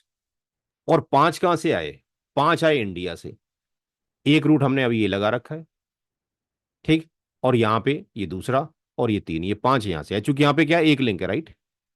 यहां से कितने रूट रिसीव किए उसने, 5, तो 5 यहां से किए, 10 यहां से किए, 10 यहां से, टोटल कितने हो गए, 25। इन 25 को उठा के उसने कहां भेज दिया, इसके पास। तो ये कह रहा है कि मैंने उस सिस्टम आईपी को कितने भेजे हैं, 25 रूट भेजे हैं। ठीक है ना, किसको, इस वाले को। तो धीरे धीरे सब टेबल पढ़ेंगे इंशाल्लाह। अब पहले कॉन्फ़िगर आपके सामने होगा, पूरा जीरो से लेवल से होगा, ये तो इसलिए शो किया जा रहा है कि भाई जो कहा जा रहा है वो ऐसा नहीं है कि हवा में तीर लग गए हैं, जा रहा है और ऐसे हो रहा है। ये बात क्लियर है? तो जब कभी भी कोई रूट भेजता है, ओएसपीएफ का डाटाबेस पढ़ा है आपने, शो आईपी ओएसपीएफ डाटाबेस पढ़ा है आपने सीसीएनपी में, कि नहीं पढ़ा है? जी भाई, हेलो, आवाज नहीं आ रही विपिन कार्तिक। हाँ जी सर, आ रही पढ़ा है पढ़ा है। डेटाबेस जब आप पढ़ते हैं तो डेटाबेस में वो दिखाता है कि किस राउटर की आरआईडी क्या है और उसने कितने लिंक को एडवर्टाइजमेंट किया है, राइट? Right sir. फुल। ऐसे ही वहां पर वो जो लिंक आईडी का कॉन्सेप्ट है वो है, अगर एक ईथरनेट है तो वो एक लिंक होगा, और अगर एक ईथर फास्ट ईथरनेट है तो एक लिंक होगा, लेकिन सीरियल है तो 2 लिंक होगा। तो यहाँ पे वो कॉन्सेप्ट क्या है, नेटवर्क आईडी का है, कि ये खुद बताएगा मेरी सिस्टम आईपी ये है, मैं इतने लिंक भेज रहा हूं। ये कहाँ बताएगा, ये इसको पता लग रहा है, किसको, वी स्मार्ट को पता लग रहा है। तो वी स्मार्ट में अगर हम जाते हैं तो शो, यहाँ पे ओएमपी, और यहाँ पे राउट में अगर हम जाते हैं तो राउट में ये दिखा रहा है आपको, बट इसने इंस्टॉल नहीं किया अपने पास। ये दिखा रहा है यहाँ पर कि एक नेटवर्क आपके पास, ये नेटवर्क, इसने दुनिया भर के नेटवर्क दिखा दिए, पहले इसके दिखाए फिर इसके दिखाए, सबके नेटवर्क इसने दिखा दिए, मैंने कौन कौन सा कहाँ से रिसीव किया हुआ है। तो फॉर एग्जांपल अगर मैं उसकी बात करूं जो कि अपना 21 वाला है, यानी ये 21, 22, 23, इसकी सिस्टम आईपी क्या है? 10, 22, 202। तो ये दिखा रहा है कि भाई मेरे पास एक रूट की एंट्री आई है जो VPN2 की है, ये 21 की एंट्री आई है। ये जो मुझे एंट्री रिसीव हुई है, मेरे पीयर ने भेजी है। किसने भेजी है? दिस वन ने। और उसका ओरिजिनेटर भी कौन है? यही है, यही ओरिजिनेट करने वाला है। और जो इंफॉर्मेशन आई है वो कहाँ से आई है? MPLS IPsec के थ्रू आई है। ये उसने दिखा दिया, ट्रांसपोर्ट लोकेटर आपके पास दिखा दिया। उसके पास कौन से इंटरनल चल रहा है, आपके पास ये वाला जो नेटवर्क है इस पे क्या चल रहा है, OSPF चल रहा है, ये इंट्रा रूट है। हाँ जी, ये सारी चीजें उसने धीरे धीरे करके दे दी यहाँ पे। इसी तरीके से उसने इसको दूसरे इंटर से दिखाया कि विजनेट से भी, यानी दूसरे वाले इंटरफेस से भी I am receiving that network. जब यही चीज आप यहाँ देखेंगे तो वहां पे एक चीज बढ़ जाएगी किसके अंदर? दुबई पे, या मैं इंग्लैंड पे जाता हूँ तो वो कहेगा भाई ये रूट हमें डायरेक्टली रिसीव नहीं हुआ, ये तो हमारे वी स्मार्ट ने हमें दिया हुआ है। ये आपके पास शो OMP राउट पे अगर हम जाते हैं तो वो क्या बता रहा है? अगर मैं इस वाली नेटवर्क की बात करूं 21 की, ये सब आप स्टेप बाय स्टेप पढ़ेंगे। इसकी अगर बात करूं तो ये नेटवर्क, मैं अभी दुबई इंग्लैंड के ऊपर हूँ, I am on the England. ये इंग्लैंड वाला क्या बता रहा है, किससे रिसीव किया है? 10 1 1 2 से। 10 1 2 कौन है? V smart. यानी ये बता रहा है कि हमने इसको इससे रिसीव किया है, यानी इसने रिसीव किया है इस वाले से, और इसने इसको भेज दिया है, यानी इसने किससे रिसीव किया है? इससे रिसीव किया हुआ है। इस तरीके से ये रूट आपके पास रिसीव हुआ है। तो बेसिक इंट्रोडक्शन हमने इनका कर दिया है, कैसे कैसे आपके पास हो रहा है। कमिंग, चूंकि 7-10 बज चुके हैं, कमिंग सैटरडे में यही लैब आपके पास ओपन होगी, आप वाली लैब ओपन होगी। और आप वाली लैब को ओपन करने के बाद उसके अंदर बेसिक कॉन्फ़िगरेशन हर एक डिवाइस की आपके सामने की जाएगी। तो कमिंग सैटरडे का हमारा टास्क ये रहेगा कि डायग्राम ये है। सैटरडे में करने के बाद आपको ये डायग्राम कॉपी कर दिया जाएगा, हम इसकी कॉन्फ़िगरेशन करेंगे, ये कॉन्फ़िगरेशन करेंगे, ये करेंगे, ये करेंगे, ये करेंगे, और इसका कम से कम एक इंटरफेस कॉन्फ़िगर करेंगे ताकि इनकी कनेक्टिविटी इसके थ्रू किसी एक ट्रांसपोर्ट के थ्रू हो जाए। क्योंकि सब पे आईपी डालने बैठ जाएं तो फिर तो सेंट्रलाइज कर ही क्या रहे हैं, कुछ भी नहीं कर रहे हैं। हम केवल एक आईपी एड्रेस की कनेक्टिविटी कर देंगे, और उसके थ्रू फिर जब ये ऑन बोर्डिंग आ जाएगा तो सब हम क्या करेंगे, ग्राफिकल करेंगे। तो सैटरडे का काम है ट्रांसपोर्ट की कनेक्टिविटी, और कंट्रोलर और वैनेज की कनेक्टिविटी आपस में करा दी जाए, और वक्त मिलेगा तो उसके ऊपर सर्टिफिकेट भी डाल दिए जाएं। नहीं तो फिर संडे में डालेंगे। एटलीस्ट सैटरडे संडे में हमारी लैब सर्टिफिकेशंस के साथ में, कनेक्टिविटी के साथ में रेडी होगी, और हम इस लायक हो जाएंगे कि हम यहां से जाके उनके टेम्पलेट्स बना सके। तो टेम्पलेट्स जो बनाएंगे, वो जो हमारे पास जो लैब कॉन्फ़िगर्ड है उसमें मैं दिखा देता हूँ कि टेम्पलेट जाके जब बनेंगे तो हम उसका एक ग्राफिकल मोड लेंगे, जैसे कि हमने इसका ग्राफिकल मोड ले रखा है। यहाँ पे हम टेम्पलेट्स पे जाएंगे, और ये फीचर टेम्पलेट्स हैं। तो ब्रांच के जो टेम्पलेट हैं यहाँ पे, ये ऑलरेडी इतने टेम्पलेट्स बना हुए हैं, यानी 10 टेम्पलेट बने हैं। एक ही डिवाइस के लिए 10 टेम्पलेट की जरूरत है, जितना हमने टास्क किया हुआ है। एक VPN के लिए, दो ट्रांसपोर्ट के लिए, इधर भी प्रोटोकॉल है उधर भी प्रोटोकॉल है। अगर 10 डिवाइस हो जाएं या 40 डिवाइस हो जाएं, ये टेम्पलेट 10 ही रहेंगे। जब हम पुश करते हैं तो इस डिवाइस टेम्पलेट के अंदर हमने उन तीनों डिवाइस को अटैच कर रखा है। हमने उन तीनों डिवाइस को यहाँ पे अटैच किया हुआ है। जो तीनों डिवाइस थी, उन डिवाइसेस को हम यहाँ से सेलेक्ट कर लेते हैं और वहाँ से अटैच कर लेते हैं।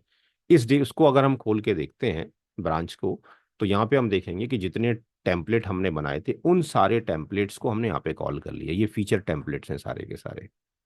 ये VPN से इनको भी हमने यहाँ पे कॉल कर लिया, जो सर्विस VPN है। और फिर यहाँ से हमने सेव करके उसको अपडेट कर दिया। अपडेट करते ही वो आपके पास क्या हो जाएगा, वो उसके ऊपर उन डिवाइस के ऊपर पुश होगा जिन डिवाइस को आपने अटैच किया होगा। ठीक है जी। कमिंग सैटरडे में मुलाकात होगी, वीडियो अपलोड कर दी जाएगी आज या कल सुबह। आमिर सर से कांटेक्ट में कल 10 बजे तक कांटेक्ट कर लें, और क्रेडेंशियल अपने बना लें। उस साइट पे आमिर सर से कांटेक्ट करके आपको इस पे अपना एक लॉगिन बनाना पड़ेगा। किसके ऊपर? एनसीपी नगेट्स के ऊपर जाके यहाँ पे अपना एक लॉगिन आप बना लेंगे। ठीक है जी। यहाँ पे अपना एक आप लॉगिन बना लेंगे। एनसीपी नगेट्स पे जाके लॉगिन बन जाएगा तो आमिर सर को कांटेक्ट कर देंगे, वो आपका उसको एक्टिवेट कर देंगे। तो जो वीडियो कल का और आज का है उसके अंदर चला जाएगा। फिर आपको बार बार करने की जरूरत नहीं है, जो भी वीडियो होगा डायरेक्टली आपके क्लास के बाद वहाँ पे आपको ऑटोमेटिकली मिल जाएगा। लैब कमिंग सैटरडे के अंदर करने के बाद फिर लैब का आपको प्रिविलेज दे दिया जाएगा। ठीक है। ठीक है सर। चलिए जी, good night. Thank you. Good night. ठीक है आसान है, सर, टफ कुछ नहीं है, थोड़ा सा प्लेटफॉर्म बदला हुआ है, सब प्रैक्टिस करना पड़ेगा।